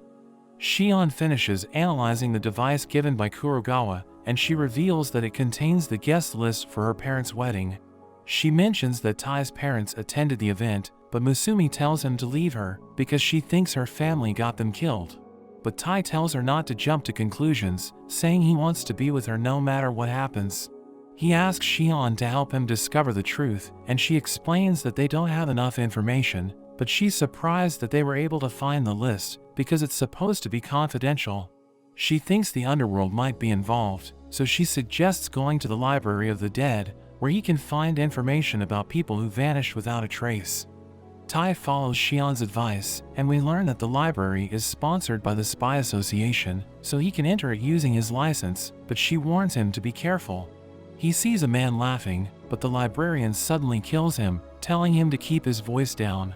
So Tai realizes the place is dangerous, as Shion reveals that the librarian's name is Mei, and she kills anyone who makes a noise inside the library. Shion tells him he's going to be fine as long as he remains silent, but Mei has superhuman senses, so even a faint noise can get him killed. Shion lowers the volume of his earphones, and he starts searching the area, as he tries to avoid making a sound. He sees a book about his parents, and he reads it, realizing it doesn't contain information about what caused the accident. But he sees a slot for the storage device, so he inserts the marble, realizing it's actually a key, and it reveals the truth about his family. He learns that they were targeted by an organization called Tenopo, and everyone thinks he's dead. But the book detects unauthorized access, so it self-destructs, and Shion warns him he's in danger, because Mei is coming for him. So he gets down, allowing him to avoid her attack, and he shoots an electrical outlet, causing a blackout, and he tries to escape. But he realizes that she can still track his movements, as she explains that she can hear the sound of his soul, and she prepares to kill him. Shion mentions that he can't beat her, but Musumi tells him to remove his earphones, and he obeys her instructions as Musumi turns up the volume and screams as loud as she can. Mei is overwhelmed by the sound, and she collapses as Tai thanks Musumi, realizing that Mei can't handle loud noises. Tai returns to the mansion, where he gets tortured by Ichiro, but he asks him about Tanopo. So Ichiro reveals that they're an extremely dangerous organization, and they were the ones who killed Musumi's mother. He knows they're after Musumi, so he's trying to track them down, but he can't find information about them, and the only thing he knows is that they all have the same tattoo. But he thinks Tai's family could provide clues, because he knows they were killed by Tanopo, so he checks their background, realizing Tai's father worked in a hospital, so he looks into the medical industry. He discovers that 15 health workers died within a month, and they're all connected to a doctor named Makoto, so Ichiro sees him as a person of interest. Tai disguises himself as a patient, so that he can infiltrate Makoto's clinic, and Musumi also wears a disguise, saying she will act as his over-supportive wife. They enter the clinic, but Tai mentions that he feels heavy because Ichiro placed weights on his body, so that he will move like an old man. They meet Makoto, who gives him a proper checkup, saying he appears to be healthy, and Tai notes that he seems like a good doctor. Musumi starts feeding him, but he tells Musumi he can feed himself, saying nobody's around, but she tells him they can't let their guard down. She mentions that she wants to have a peaceful life with him, so that they can spend more time with each other before they pass away, and he notes that he wants her to be with him during his final moments, saying he doesn't know what to do without her. She's happy to hear this, but he realizes he was thinking out loud, so he tells her he didn't say anything. That evening, Makoto heads out, and Tai sees his chance. So he sneaks into Makoto's office, and he goes through his records, thinking it looks suspicious, so he uses Shion's program, and he's able to open a document from Tanopo, which is about a project they're working on. He realizes it's connected to Musumi's family, and we learn that his siblings are talented, because there's a special protein called somian in their mother's blood, which grants them superhuman abilities. Tanopo knows that it can be used to strengthen others, so they're planning to use it as a doping agent, but it can't be created synthetically, so the only way to acquire it is by taking Musumi's heart.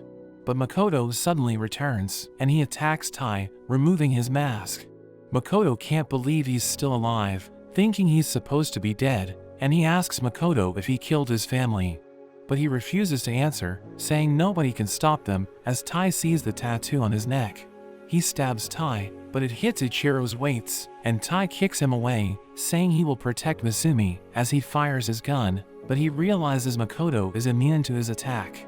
He presses a button, and Tai is blinded by a flash of light, as Makoto uses the opportunity to escape with his computer. But Tai reveals that he already extracted the information, and he plans to expose Tanopo so that he can protect Musumi. Tai checks the information, but he realizes that it's difficult to locate Tanopo's headquarters. He sees receipts from a hotel called Dandelion, so he looks it up, thinking it looks suspicious. Meanwhile, Makoto reports to the other members of Tanopo, and he tells them about his encounter with Tai. He knows that Tai is Musumi's husband, thinking he's going to keep pursuing them, and Makoto mentions that he wants to try something when he gets the chance. The next day, Tai wakes up on a boat, so he panics, wondering how he got there. Ichiro greets him, saying he took them to the Pacific Ocean because he wants to spend time with him. They go fishing, and Tai is able to catch a fish as Ichiro gives him advice, but he freaks out, wondering why Ichiro is so friendly with him. Tai thinks he's planning to throw him into the ocean, but Ichiro tells him there's no need to be suspicious because he just wants to give him an offering for pouring his soul into training. Tai suddenly catches a man who boards the ship, trying to kill him. So he fights back, knocking the man out, and Ichiro tells him this is part of his training, revealing that he used to do it with Futaba when he was a kid. But he explains that the man really wanted to kill Tai, showing him a flyer he distributed to lure enemies in. Several bounty hunters appear, as Ichiro reminds Tai that he's still at the bronze rank, telling him the others were able to get to silver when they were still in grade school. Ichiro mentions that the drill is supposed to be easy, but he can understand why Tai is struggling to complete it, saying he's just an ordinary person. But he explains that he can handle it, because he was trained by their siblings, and he manages to overpower his opponents. But everyone sees a torpedo approaching, so they panic, and it hits the boat, blowing it into pieces. Tai saves the bounty hunters, wondering who fired the torpedo, and he sees the symbol of Tanopo, as Ichiro explains that they have an unmanned fighter in the ocean, which protects their smuggling route. He tells Tai that they have connections from all over the world, so even the best spies would struggle against them, telling Tai to back down, because he doesn't stand a chance. But he explains that he doesn't care, because he's willing to do whatever it takes to protect Musumi, and Ichiro tells him they're on the same page. He throws him away, and as Tai dives into the water, he sees another torpedo, so he wraps his wires around it, but it pulls him away. Ichiro tells him it's going to kill the bounty hunters in 30 seconds, saying he's been sacrificing himself to protect others, but now that he's a professional spy, he needs to remember his training. So he uses Shinzo's knife to open the outer shell, and he remembers his siblings' advice, as he uses a device to disable the torpedo. It rises to the surface, and the bounty hunters thank him, knowing he just saved their lives. We see the sub that fired the torpedo, as the operators wonder why it didn't explode. They suddenly see Ichiro approaching, and he tells them their weapons can't defeat his family, as he slices the sub into pieces. After that, Ichiro reveals that the Dandelion Hotel has links to Tanopo, saying Seiji gave him a tip, which mentions that Makoto is staying in his suite. So Tai decides to investigate it, as Ichiro tells him that Shinzo is on his way to help. Ichiro thinks Tanopo is confident in their ability to fight back, and he warns Tai that he's going to get killed if he gets caught. Tai tries to use the elevator, but it scans him, and he gets punched away, as an employee tells him that only VIPs are allowed to take the elevator to the suite floor. So he tries using his gecko gloves to climb the building, but he sees a couple fighting, and he ends up getting hit. So he falls off the building, and he lands in the pool, but he panics, realizing he almost died. He suddenly hears a woman ordering an employee to take her pet to the suite room, so he comes up with a plan. We cut to Makoto, as he talks to the owner of the hotel named No Man. He reveals that he brought the latest batch, saying it's an improved version with less side effects, but Tai suddenly arrives, telling them to surrender. But they see him disguised as a cat, so they become confused. Makoto recognizes his voice, telling him he doesn't have time to fight him, and a helicopter arrives, as No Man destroys the glass, throwing it at Tai. He knocks him back, recognizing him as the husband of Musumi, and Makoto uses the opportunity to escape. No Man decides to use the product Makoto gave him, as he mentions that he owes Makoto his life, so he can't allow Tai to interfere. He tells Tai about Tanopo's new product called the Yozakura, saying it contains a substance which mimics Somian, and it gives its users superhuman powers. He uses the Yozakura, and his body suddenly starts growing. He destroys Tai's revolver, and punches him away, saying he feels bad for Tai, because he's about to die when he's still so young. But No Man realizes he's still alive, and he's impressed that he was able to land a hit. But his body regenerates, as he explains that besides superhuman strength and durability, he also has the ability to heal, but it's still inferior compared to the powers of Musumi's siblings. He's about to kill Tai, but the ground suddenly starts shaking as Shinzo arrives, and he blasts No Man with a laser beam. No Man gets back up, recognizing him as a gold-rank spy, and he brings out his weapons, shooting No Man repeatedly. He attaches a device to Tai, and throws him off the building, so he starts to panic, but the device activates, and it deploys a parachute. Shinzo promises to take care of No Man, who suddenly charges in, but Shinzo manages to match his strength. He reveals that he has a detonator in his tooth, threatening to kill everyone in the hotel if Shinzo doesn't surrender. So he stops resisting, and No Man starts pummeling him, creating earthquakes with each attack. But we see that he's still standing, and he explains that he was just waiting for something to happen. No Man suddenly hears his employees reporting a terrorist attack, as Tai scares everyone away, so they immediately evacuate the hotel. No Man's employee reports that everyone was able to escape, so Shinzo punches him away, saying the Yozakura will never match the powers of his siblings. He brings out his ultimate weapon, and he reveals that it's an electric gun, which is difficult to use because of its complex build, so he's the only one in his family who can fire it. He charges up the weapon, and No Man thinks it won't work on him, because he can easily dodge it. But the floor suddenly starts to crumble, as Shinzo reveals that Tai was able to hack the detonator in the camera, telling No Man he lost because he underestimated Tai. Shinzo fires his weapon, and a lightning strikes No Man, knocking him out, as Makoto notes that he has served his purpose, because he was able to gather data during the fight. Shinzo reports that he has defeated no man, telling Tai it's time to regroup, but he suddenly falls, and a strange man catches him, asking him if he's okay. He wonders why the man didn't evacuate, but the man walks away, telling Tai to take care of himself, because he can't protect people with a weak body. Shinzo arrives, and he thanks Tai for helping him during the fight, but he suddenly realizes that Tai is bleeding, and he collapses due to his injuries. They return to the mansion, as Nano reveals that Tai has been shot multiple times, saying it's a miracle he's still alive, but he won't be regaining consciousness anytime soon. Ichiro starts drawing on his head, so Futaba beats him up, and Nano tells him to stay away from Tai. Musumi tells her siblings to leave, saying Tai needs to rest, and Nano gives her medical equipment in case anything happens. We see Ichiro enjoying a cup of tea when Shinzo joins him, saying he wants to talk to him. Ichiro thinks he's feeling guilty, so he tells him not to be so hard on himself, but Shinzo explains that there's another issue, saying he can't believe what he just saw, because Tai suddenly started bleeding in front of him. He knows he has superhuman hearing, but he didn't hear anyone shoot Tai, so he thinks Tai was already attacked before he got there, but his body's reaction was delayed. Shinzo knows it sounds ridiculous, but he knows someone capable of doing it. The alarm suddenly rings, and Musumi is confused, wondering why it's making a strange sound. So Shion tells her it's an intruder alarm, and it's trying to tell them that there are over 1,000 enemies approaching. We see the Hazakura battalion gathering outside, as one of them thinks about rushing in, but their captain named Yama tells him not to disrupt the order. Makoto tells Yama to go easy on them, so he explains that he's just keeping them in check, because they tend to become aggressive due to the side effects of Hazakura. Makoto tells him to do his best, saying they injured Tai, so that they could gather the entire family at the mansion, and he tells them to eliminate Musumi's siblings, giving them the order to attack.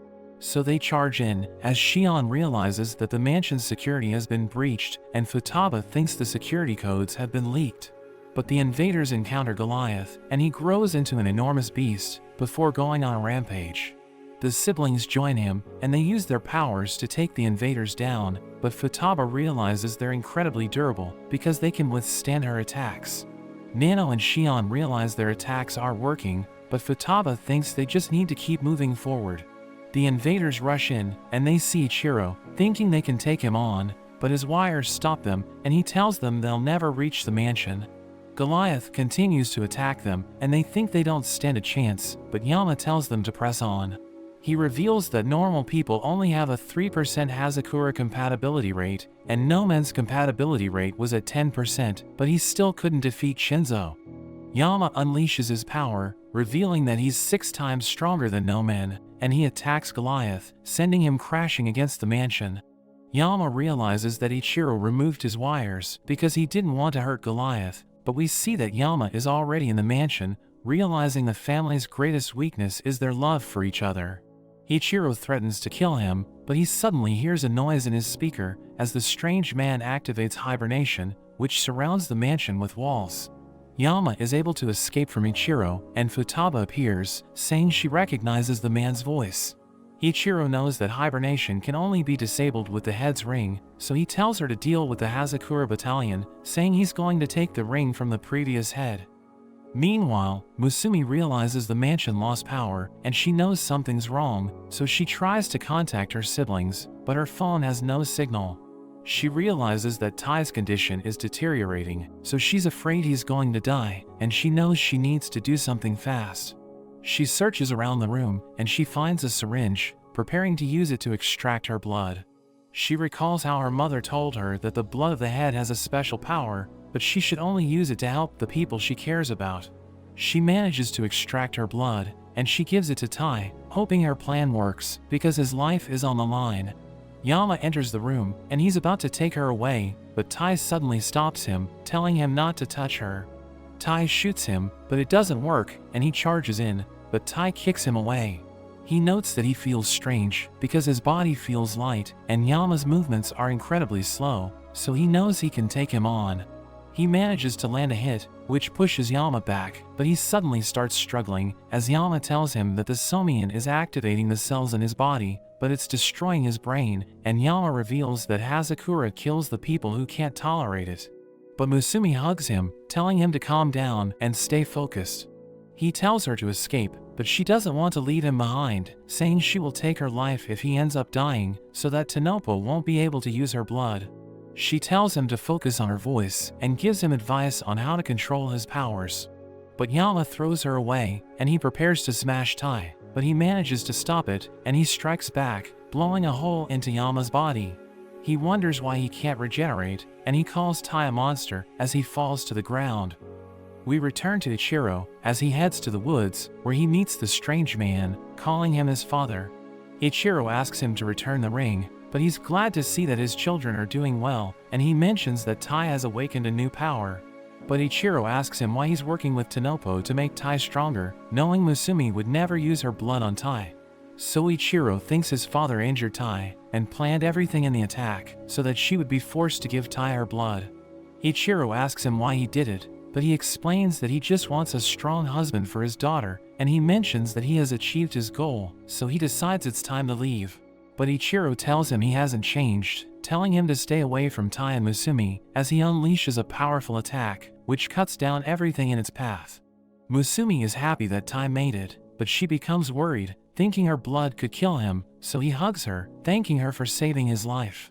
Shion interrupts them, revealing that she was able to rebuild their old emergency hotline, so she can contact them even without signal.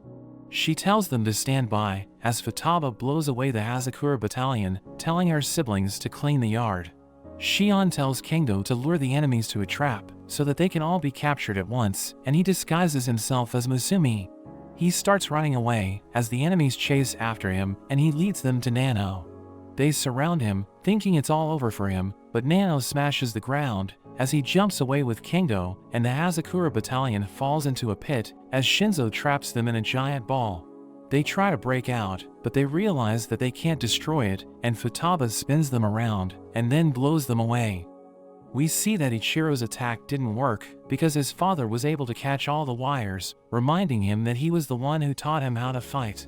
But Ichiro still manages to restrain his father, telling him to surrender his ring, and he mentions that he's proud of his children, as Ichiro takes his ring. The hibernation is deactivated, and everyone's glad that Musumi and Tai made it, but they wonder how Tai has already recovered, because he was in critical condition. He suddenly goes berserk, so everyone restrains him, as Nano mentions that he's experiencing the side effects of Somian. Ichiro explains that it awakened all of the cells in his body, but it's extremely difficult to control, because the body and mind are unable to handle the blitz of excessive information. Tai manages to overpower them, but Ichiro restrains him, and gives him Shion's headphones, thinking he will calm down after he hears Musumi singing. The siblings think Ichiro is insane, but he wants to hear her sing, and she decides to do it for Tai, but her voice is so bad that even the birds can't handle it. Tai calms down, and he immediately recovers, saying he heard a sound which made him think the world was about to end.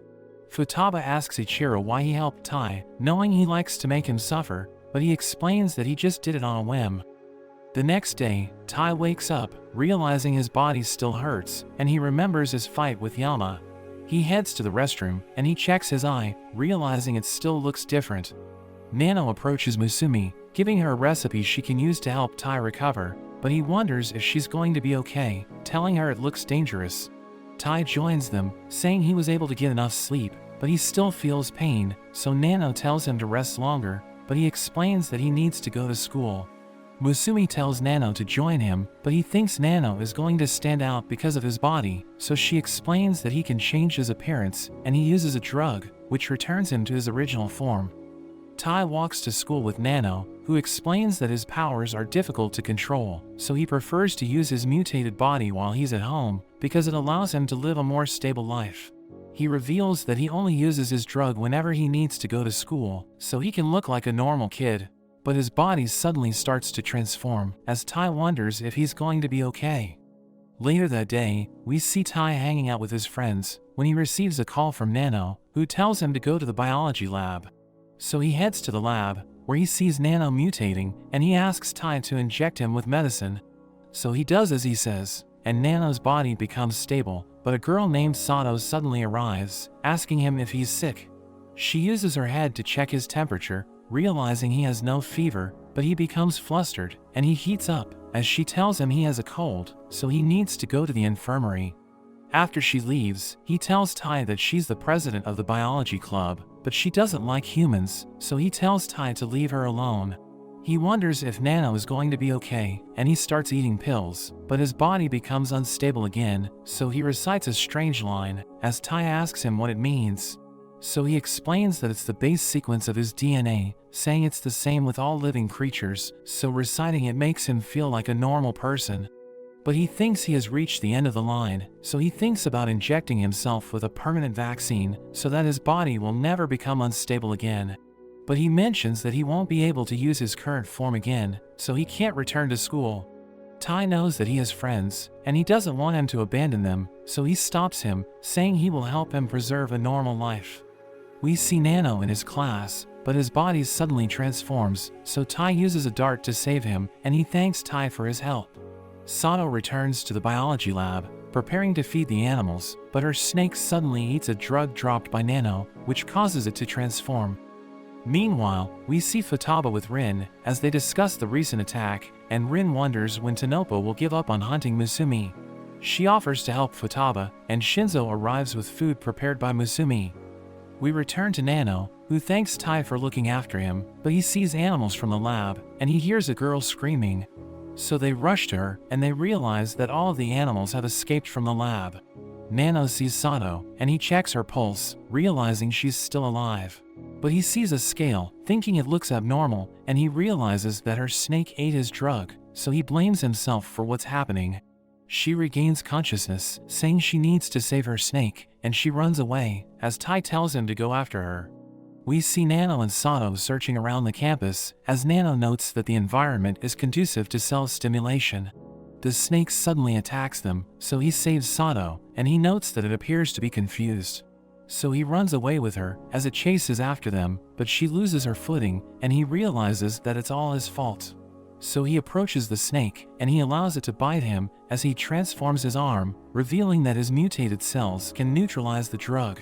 The snake returns to normal, but Nano suddenly disappears, as Sato wonders what just happened. We see Tai carrying Nano, and they head to the rooftop, where Nano's body becomes unstable again, so he thinks about using his vaccine, saying it's all over, because Sato saw him transform. Tai tries to change his mind, but he pushes Tai back, saying he can no longer control his strength. He's about to inject the vaccine, but Tai manages to stop him, telling him to use his chant to calm down.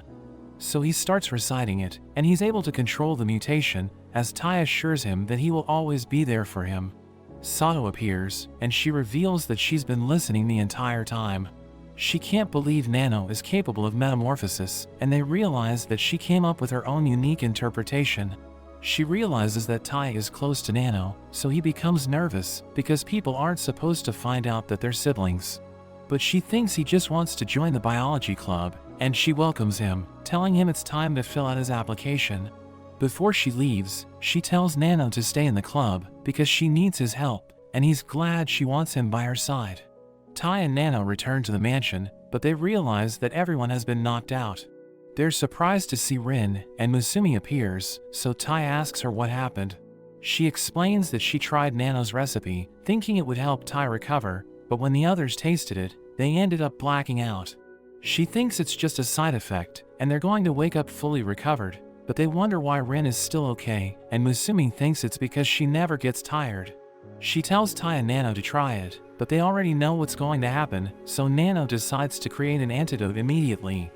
Tai has a sparring match with Shinzo, but he loses his footing, and Shinzo delivers the finishing blow. He tells Tai that swordsmanship is all about balance, and Somi intends to go to his eyes and hands, but it's more effective if he focuses on his senses. Shinzo decides to give a demonstration, and he overpowers Tai by attacking him with ridiculous speed. He tells Tai that he still isn't used to his powers, so he shouldn't use it for too long, and Ichiro joins them, telling him to wield his power with purpose because it will make him stronger. Shinzo gives him a training regimen, but he thinks it's too brutal, and Ichiro tells them he's heading overseas to complete a mission. But Musumi suddenly appears, and she reveals that she took part in a raffle, where she won tickets to the Endless Hell Hot Springs. They return to the mansion, where Musumi tells Tai about the hot springs, saying it's a resort for members of the underworld. But they realize that Ichiro is depressed, because he's the only one in the family who can't join them. He tells her he's going to ditch his mission, but Futaba hits him, telling him to fulfill his duties, so he throws a tantrum, saying he needs to protect Musumi from perverts. But she promises to spend time with him next time and wishes him the best of luck, so he decides to be quick with his mission. But before he leaves, he warns Tai not to bathe with her, or else he will kill him. They make their way to the hot springs, as Shion mentions that she knows a shortcut, but Shinzo panics as their car falls into a lake. Tai thinks they're going to die, but she transforms the car into a sub, as she explains that it's impossible to reach the hot springs by normal means. They go through a cave, and they eventually reach their destination, but Tai realizes that it's filled with dangerous people. Futaba tells him not to worry, because the guests aren't allowed to fight each other on the premises, but a man recognizes them, and Shinzo recalls that Ichiro beat him up during one of his missions. The man prepares to fight, but the hostess named Emma stops him, asking him if he forgot about the rules, so he decides to leave. Futaba recognizes her, telling her Ichiro can't join them because he's on a mission, and she introduces Tai as Musumi's husband. Emma shows them their rooms, and Shinzo and Kengo rush in, as Nano explains that fighting over the chairs by the window is a family tradition. Nano asks Shinzo if he can take the spot, and Shinzo can't resist his cuteness, so he allows Nano to sit as long as he likes. Kengo calls Shinzo a loser, and Tai mentions that he remembers his little brother, who enjoyed sitting by the window, so the brothers start crying as they tell him to take a seat. We cut to Musumi, as Futaba asks her if she's going to tell Tai something important, so she realizes that Futaba was onto her. She thinks this is the right moment, and she tells her not to worry, because she believes Tai will accept it. Everyone gathers at the banquet hall, where the siblings enjoy their meals, but the man blames them for destroying his organization, and he pours his beer on Futaba. But she suddenly starts laughing, saying it tastes great, and she throws the man around, as her siblings realize she's drunk, so Tai escapes with Musumi, as the others try to stop her.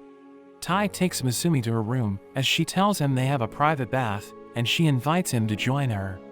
We see Emma escorting Ichiro to the banquet hall, as he reveals that he has already completed his mission, because he wants to protect Musumi. But as they reach the hall, they realize that everyone's fighting, and the siblings are surprised to see Ichiro. Tai joins Musumi in the private bath, as she reminds him that they're already married, so he shouldn't be embarrassed. She reveals that she used to bathe with her brothers when she was little, and they hear a commotion, as they realize that Futaba is still on a rampage. He explains that he's enjoying the moment, but she mentions that she needs to tell him something, as she stands up, so he becomes flustered. But he realizes that she has a scar on her chest, as she reveals that she was abducted by Tanopo, and they almost removed her heart, because they know it's filled with somian. They wanted to use it to produce thousands of superhumans, but she knows that it would cause suffering, because the body needs to be weakened before it can adapt to her blood. This explains how Tai was able to gain his powers without any major side effects, and she tells him she was out of options, so she was forced to give him her blood. But she knows that her father set everything up, because he wanted Tai to acquire the family's powers. She recalls that he promised to save her mother, but she doesn't know why he's been acting strange, thinking everything about him is a mystery. Tai thinks they should meet him so that they can understand him better, but Shinzo suddenly crashes into the pool, and he tells them to run, as Ichiro arrives, threatening to kill Tai. But Futaba saves him, saying she's finally sobering up, and Ichiro challenges her to a pillow fight. But everyone suddenly surrounds him, and they gang up on him, but he manages to stop them. Shion uses her minigun, and she fires countless pillows, but he slices through them, and Kengo transforms into Musumi, so Ichiro becomes distracted. He restrains Ichiro, as everyone charges in, attacking him with their pillows.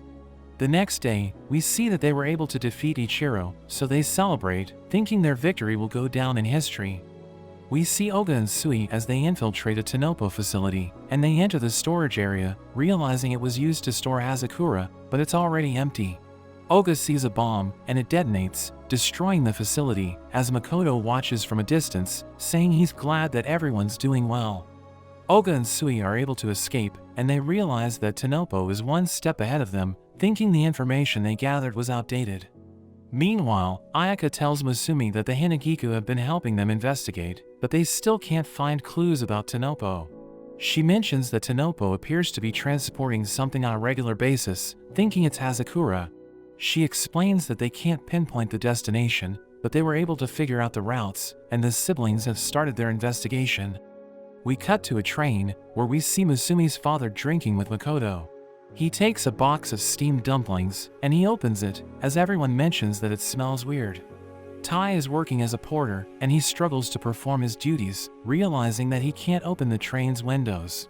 He takes a break, as he mentions that nobody looks suspicious, so he wonders if Tanopo is using the train as a transport. We learn that he's been looking into Musumi's father, whose name is revealed to be Momo, but he can't find information about him because the records say he's already dead. The train suddenly shakes, and he loses his revolver, so he becomes depressed, as he recalls that Shinzo just finished modifying it. He heads back into the train, and he sees a girl looking out the window, so he tells her to be careful. She gives him his revolver, saying she saw him drop it, so she rushed to retrieve it, but she ended up breaking the glass. She introduces herself as Shirai, but a passenger suddenly calls him. So he excuses himself, and she starts complaining about the window in her room, because it won't open, saying the entire train is covered in smoke. He realizes that something's wrong, because smoke isn't coming out of the train, and the passengers appear to be disoriented, so he thinks the train has been modified. He checks the air quality, and he realizes that the entire train is filled with poison gas. He heads to the dining area, and he uses his revolver to destroy the windows, so everyone runs away, as he notes that the air quality has improved. He realizes that there are still passengers in the room, and one of them explains that they were using an odorless gas to make everyone hallucinate. They're revealed to be Momo and Makoto, and Tai recognizes Momo because of the description his siblings gave him, realizing he was the one who attacked him in the hotel. So Tai recognizes him as his father-in-law, introducing himself as Musumi's husband, and he prepares to give him a proper greeting. Meanwhile, Shion reveals that she's been searching for Tai, and she found a picture of Momo and Makoto in the train. Musumi is worried, because she can't contact him, and Futaba receives a call from Rin, who talks to her about a case they're handling. But she tells Rin that everyone's busy, saying they need to rescue Tai. We return to the train, as Shirai interrupts Tai, and Momo appears behind him, giving him advice on how to hold the revolver. Tai tries to shoot him, but Shirai uses her hair to restrain him, as Makoto reveals that she's 100% compatible with Hazakura, saying he wants to gather data by watching them fight. He reveals that their plan was to scatter the siblings by giving them fake intel, and he's glad that they were able to lure Tai onto the train. Makoto thanks him for playing right into their hands, and Momo tells him to let Musumi's blood guide him. Makoto wonders what he's up to, but he refuses to say anything, and Makoto reveals that he's jealous, as he mentions that Momo can do whatever he wants, because someone important is indulging him. Shirai helps them escape, and she tries to crush Tai, but he activates his powers, and he manages to break free. He charges in, avoiding her attacks, but she manages to grab him, and she throws him away. She reveals that her hair contains a catalyst that acts like somian, and it allows her to move the fibers of her hair at a 100% load factor. She thinks he doesn't stand a chance, because he lacks fighting experience, and she mentions that Hazakura grants power to anyone who desires it. She explains that she acquired her powers 10 years ago, revealing that her health was declining, and Hazakura changed her life. But she reveals that it comes at a price, saying a human body can only tolerate Hazakura at a 100% load for 10 years, and she knows that she's going to suffer a painful death when her body reaches its limit. Tai asks her why she went that far, so she explains that it's because of her strong desire to live, saying Tanopo helps people by giving strength to those who desire it, and she's willing to do anything to help them reach their goal. She tells him he needs to stop the train, or Tanopo is going to swallow up everything, and she attacks him, but he manages to close the distance, and he throws her away. He charges up his revolver, but she uses her hair to defend herself, and she pushes him back, telling him her hair blocks electricity. So he decides to change his fighting style, and he transforms his revolver into a sword, thinking he needs to defeat her to protect Musumi. She attacks him, but he rushes forward, slicing through her hair, and he prepares to stun her using his weapon. But she manages to push him back, telling him it doesn't matter if he cuts off her hair, because it will keep growing back. She continues to attack him, as he struggles to defend himself, but he suddenly realizes that she's trying to communicate with her hair. She explains that she's using her hair to simulate words because she doesn't want Makoto to find out that she's about to tell him the truth, revealing that his family died because of her. In a flashback, we see Shirai in a hospital as Tai's parents visit her, wishing her a happy birthday. They give her son earrings as a gift, and they tell her to keep fighting, saying they're happy that she's about to be released from the hospital. Makoto joins them, and Tai's father thanks him for the clinical trial that healed her.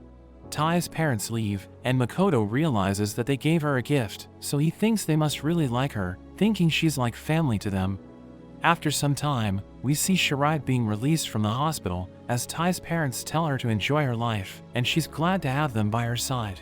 But one evening, she returns to the hospital, and Makoto tells her she's making great progress, saying he needs to show her something. He takes her to the morgue, where he reveals that thousands of test subjects died within 2 years after they were given Hazakura. But he explains that its side effects seem to complement her illness, thinking this is the reason why she's the only one who survived with 100% compatibility. So she freaks out, but he reminds her that his research saved her life, saying it can also be used to save other people. She wonders what happened to Tai's parents, so he explains that he has decided to get rid of them because he doesn't want the public to learn about his research. He explains that sacrifices need to be made, telling her to take care of her life, and he welcomes her to Tanopo. We return to the present, as Shirai reveals that her son earrings have been modified, so it now has GPS, and he can use it to track the other members of Tanopo. She thinks she has no right to wear it, because she got his parents killed, and she tells him she has a request, telling him to find a clue that will help him protect his siblings.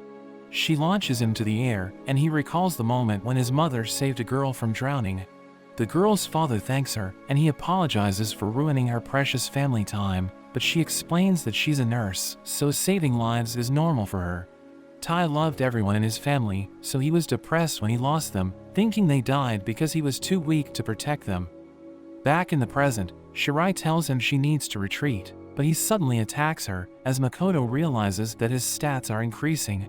Momo explains that he has lost control, saying the amount of somian is altered by someone's emotions, and Tai's somian has increased to the point where he can no longer control it, so it will destroy his body in a few minutes. He goes berserk, and he tries to attack Shirai, but she restrains him, saying she has finished extracting data from him, and she prepares to finish him off. He thinks he has failed his family, but he remembers Musumi, knowing he needs to protect her from Tanopo. So he grabs onto Shirai's hair, and he breaks free, but she thinks he won't be able to do anything because he can't control his powers. But he cuts his leg, and Momo mentions that it's called bloodletting, knowing he's doing it to remove the excess buildup of somian.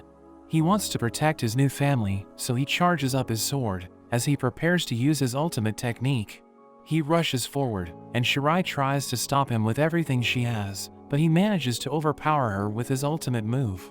She loses her earrings, thinking she has lost everything, as she recalls that Tai's parents used to take care of her, but she had to sacrifice them because of her desire to live. She's about to fall, but Tai catches her, and he returns one of her earrings, saying his parents used to talk about her. He explains that he doesn't blame her for their deaths, because Tanopo was just using her, and he thanks her for holding onto her earrings, saying she's helping him protect his new family. She passes away, and Tai decides to stop the train, but he suddenly gets attacked, as a girl named Aya appears. A man named Mizuki arrives, telling her she should have aimed for the head, and he reveals that Makoto sent them to retrieve Shirai's body. He starts strangling Tai, telling him he's no longer needed, but Futaba and Rin suddenly appear to save him, so Aya rushes to attack them, but Rin blows her away. Mizuki catches her, telling her to focus on their mission, as he mentions that Futaba and Rin are experts in hand-to-hand combat, but he thinks they're no match for his powers, as he uses his poison gas. But Rin throws Futaba with ridiculous force, and she cuts through the poison, before destroying the train with her bare hands. They're able to rescue Tai, as Mizuki escapes with Shirai, and he takes her to Makoto, who tells them they did a great job. Aya thinks Shirai must have suffered a painful death, but Mizuki tells her to look at Shirai's face, saying she appears to be at peace. Rin thinks they weren't able to obtain intel about Tanopo, but Futaba disagrees, saying she believes in Tai, so she thinks he got what he came for. We see the siblings in the mansion, as Rin tells them that Tanopo's hideout has been discovered, saying it's on Skeleton Island. She reveals that they were able to find it because of Shirai's earring, and she knows that there's a massive stockpile of Hazakura on the island, so she thinks Tanopo is up to something. She suggests attacking the hideout after a week, and the siblings decide to work with her, knowing they need allies to defeat Tanopo. After that, Tai thinks about his fight with Shirai, realizing he still has much to learn, and Ban suddenly appears, telling him he's there to train him. They head to the training area, as Ban reveals that he used to train there with Momo, thinking Tai would have gotten along with him. Ban wants Tai to get stronger, and he demonstrates his powers, telling Tai that he still has much to learn about Somian, because he's just using it to enhance his physical strength. Ban reveals that it can also be used to control the speed and weight of a bullet, and he explains that Momo used this technique against Tai, saying Momo's bullets are incredibly fast. So he wants Tai to get used to countering bullets, and he suddenly shoots him, but Tai realizes that he isn't injured, as Ban explains that he dialed down the bullet's force so that it won't kill him. He continues to shoot Tai, telling him to use his sword to stop the bullets, so he decides to try it, but he ends up getting hit. Ban tells him he'll be training him for a week, so that Tai can get used to his powers, and he's determined to make progress, so Ban decides not to go easy on him. Meanwhile, Ichiro teaches Rin and Seiji how to use his weapon, but Rin ends up cutting her bandages, and we see that she has the symbol of Tanopo. We learn that they kidnapped her and experimented on her body, so she wants to get revenge by wiping them out, saying this is the reason why she founded Hanagiku. Nano sees the same symbol on Oga and Sui, as they explain that they were also test subjects, revealing that Rin rescued them from Tanopo, but many of their companions ended up dying because of the long-term effects of Hazakura. Nano mentions that he has finished analyzing their blood, and he thinks he might be able to fix the damage Hazakura inflicted on their bodies. He thanks them for participating in his research, and Sui reminds him that he once tried to kill him, but Nano mentions that he doesn't mind, saying he won't die that easily. Shion investigates Tanopo, as Kingo visits a man named Hatoda, who reveals that he's working on a new project for Kingo. Shinzo cries as he works on a new weapon, as he reveals that his parents gave him the blueprints, but they weren't able to finish it. Ayaka tells him not to push himself too hard, telling him to take a break, and she gives him his favorite sweets to cheer him up. We see Futaba with Sakiyo, as countless men try to take her down, but as she prepares tea, she creates a whirlwind which blows them away. Sakiyo mentions that it's his first time observing her family's tea ceremony, and she asks him why the other members of the Spy Association didn't join them. So he explains that the gold rank members are busy, but he offers to help her, saying he wants to work with Tai. We see Tai in terrible condition, so Masumi becomes worried, and Ban mentions that they aren't making progress, so he decides to change his teaching method. He knows that Tai hasn't fully awakened his powers, so he decides to tell him about the blooming state, which is when Somian brings out the body's full potential. He reveals that the ability granted by blooming differs from person to person, and he demonstrates his power, saying it allows him to slip through spaces that are impossible to penetrate. He adds that he can use it with a gun, and he shoots the ground, causing water to burst out, as he reveals that he infused the bullet with his power, so it was able to reach the water beneath the mansion. He decides to teach Tai how to use blooming, but he suddenly starts dancing with him, as he explains that he's trying to get him to resonate with his body, because it's the best way to awaken Tai's powers. He suddenly shoots Tai, but he's able to react on time, as Ban notes that he's already close to blooming. Ban thinks about calling it a day, but Tai wants to keep going, saying there's no risk involved. But Ban tells him he's about to experience the real risk, as he decides to shoot Musumi with an extremely powerful bullet. But Tai manages to block it, and he realizes that he has fully awakened his powers. Ban knows that his power is hardening, revealing that the ability granted by blooming is a reflection of a person's humanity, and he reminds Tai that he has always been passive during his past battles. So Ban decided to force him to protect Musumi, knowing it would unlock his full potential, but he becomes upset, telling Ban not to shoot her. But he explains that he did it for his grandchildren, and she reveals that she wasn't really in danger, as Tai realizes it was just a prank. After that, Keiko learns about what happened, and she reprimands Ban and Musumi for manipulating Tai, telling Ban that she won't hug him for a week. She decides to take Musumi to a secret area, which can only be accessed with the head's ring, but Ban chases after her, so she orders Tai to stop him. They reach the deepest part of the mansion, which is revealed to be the head's chamber, and Keiko explains that it was created as a place of refuge. She tells Musumi about the Book of Buds, saying it contains their family's secrets, but she explains that she has never read it because she doesn't know how to unlock it.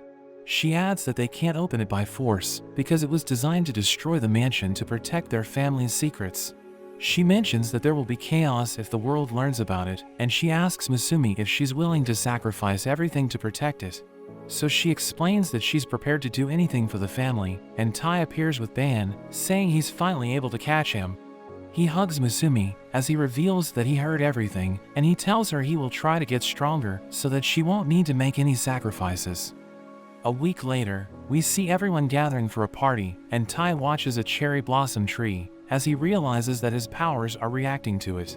Keiko reveals that it's the family's sacred tree called Tenyu, telling him it has existed since the time of the first head, and it has somian flowing through it. She explains that their tradition is to gather there before important events, and she gives him rolled omelets, but Ban suddenly rushes to her. So Tai becomes frightened, and he realizes that Tsukiyo is behind him as Keiko wonders what he's doing there, because she thought he's busy with his mission.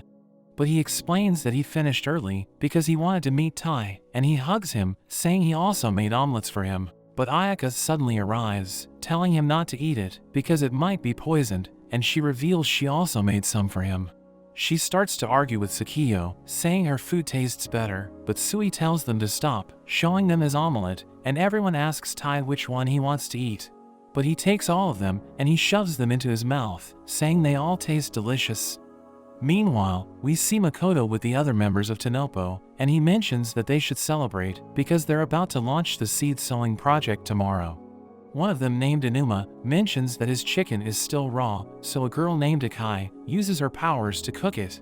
Makoto mentions that his chicken is also raw, but she burns him, so Aya decides to help him, but she accidentally throws her cake at him instead. We return to Tai, as he wonders why everyone's preparing for a concert, so Ban tells him it's a family tradition. Shion starts performing, and we see that she has formed a band with Musumi and Keiko. She sings a song about fighting evil to achieve world peace, as Ichiro and Ban dance with their glow sticks, while Nano joins her on stage and he starts dancing with Goliath. Her performance comes to an end, but she becomes embarrassed because she didn't want to sing in front of everyone. Shinzo tells her she has a great voice, but she tells him it's his turn to perform. So he forms a band with Ayaka, and they begin their performance, but he starts screaming as everyone realizes that his voice is terrible. They enjoy the rest of the night together, and before calling it a day, Musumi announces that they will begin their mission tomorrow. She mentions that they have 3 goals, saying the first one is to arrest Makoto and retrieve the Hazakura in his possession. The second goal is to liberate the test subjects at the hideout who are being subjected to Hazakura experiments, and the third one is to unmask the truth about Momo, whose actions are unpredictable. She tells everyone to complete the mission, but Tai suddenly gets captured by Ichiro. He sees a grave, as Ichiro reveals that it belongs to his mother, but he explains that her remains haven't been recovered, and he thinks Tanopo is using her body to develop Hazakura. He tells Tai that they need to complete a secret mission where they will recover his mother's body and give her a proper burial. Tai wonders why Ichiro gave him the mission, so he explains that he doesn't want his siblings to know about it, because they will suffer if they learn what happened to their mother. He tells Tai to complete the mission in case anything happens to him, but Futaba interrupts him, telling him they should play sumo together.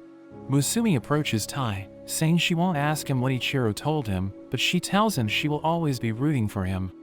The next day, Makoto reveals that he still has a hangover from last night's party. But a member of Tanopo named Chaka mentions that intruders have been detected. We see Keiko driving the family car, and Tai prepares to jump with his siblings, as Ayaka mentions that she'll be watching over Musumi with Shion. The siblings ride Goliath as they dive to the island, and Chaka mentions that they'll be arriving in 1 minute. Makoto wonders how they were able to find the hideout, so Momo explains that it's because of Shirai, saying he knows what happened during her fight with Tai. Makoto asks him why he didn't tell everyone about it, so he tells them it's because they never asked.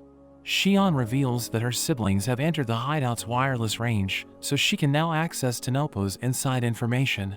She explains that Makoto is hiding in the nerve center of the underground base, and the plan is to use Goliath to destroy the entrance, but she suddenly loses access as Chaka updates the system. Makoto realizes that Akai is gone, so Anuma tells him she left to guard the entrance, but he isn't worried because he knows that she's the strongest member in the team. She tries to burn the siblings, but Futaba uses her finger to control the flames, and she manages to destroy the entrance. The siblings enter the base as Shion orders Kingo and Nano to rescue the test subjects, while Tai and the others move towards the nerve center. Futaba realizes that reinforcements have arrived, and she tells them to surround the island, but Akai is about to blast Goliath, so he jumps away, and we see that she has already recovered. So Futaba tells Goliath to clear the path for the others, and she prepares to deal with Akai. But that's where this video ends. Remember to like and subscribe to the channel. Thanks for watching, and I'll see you next time.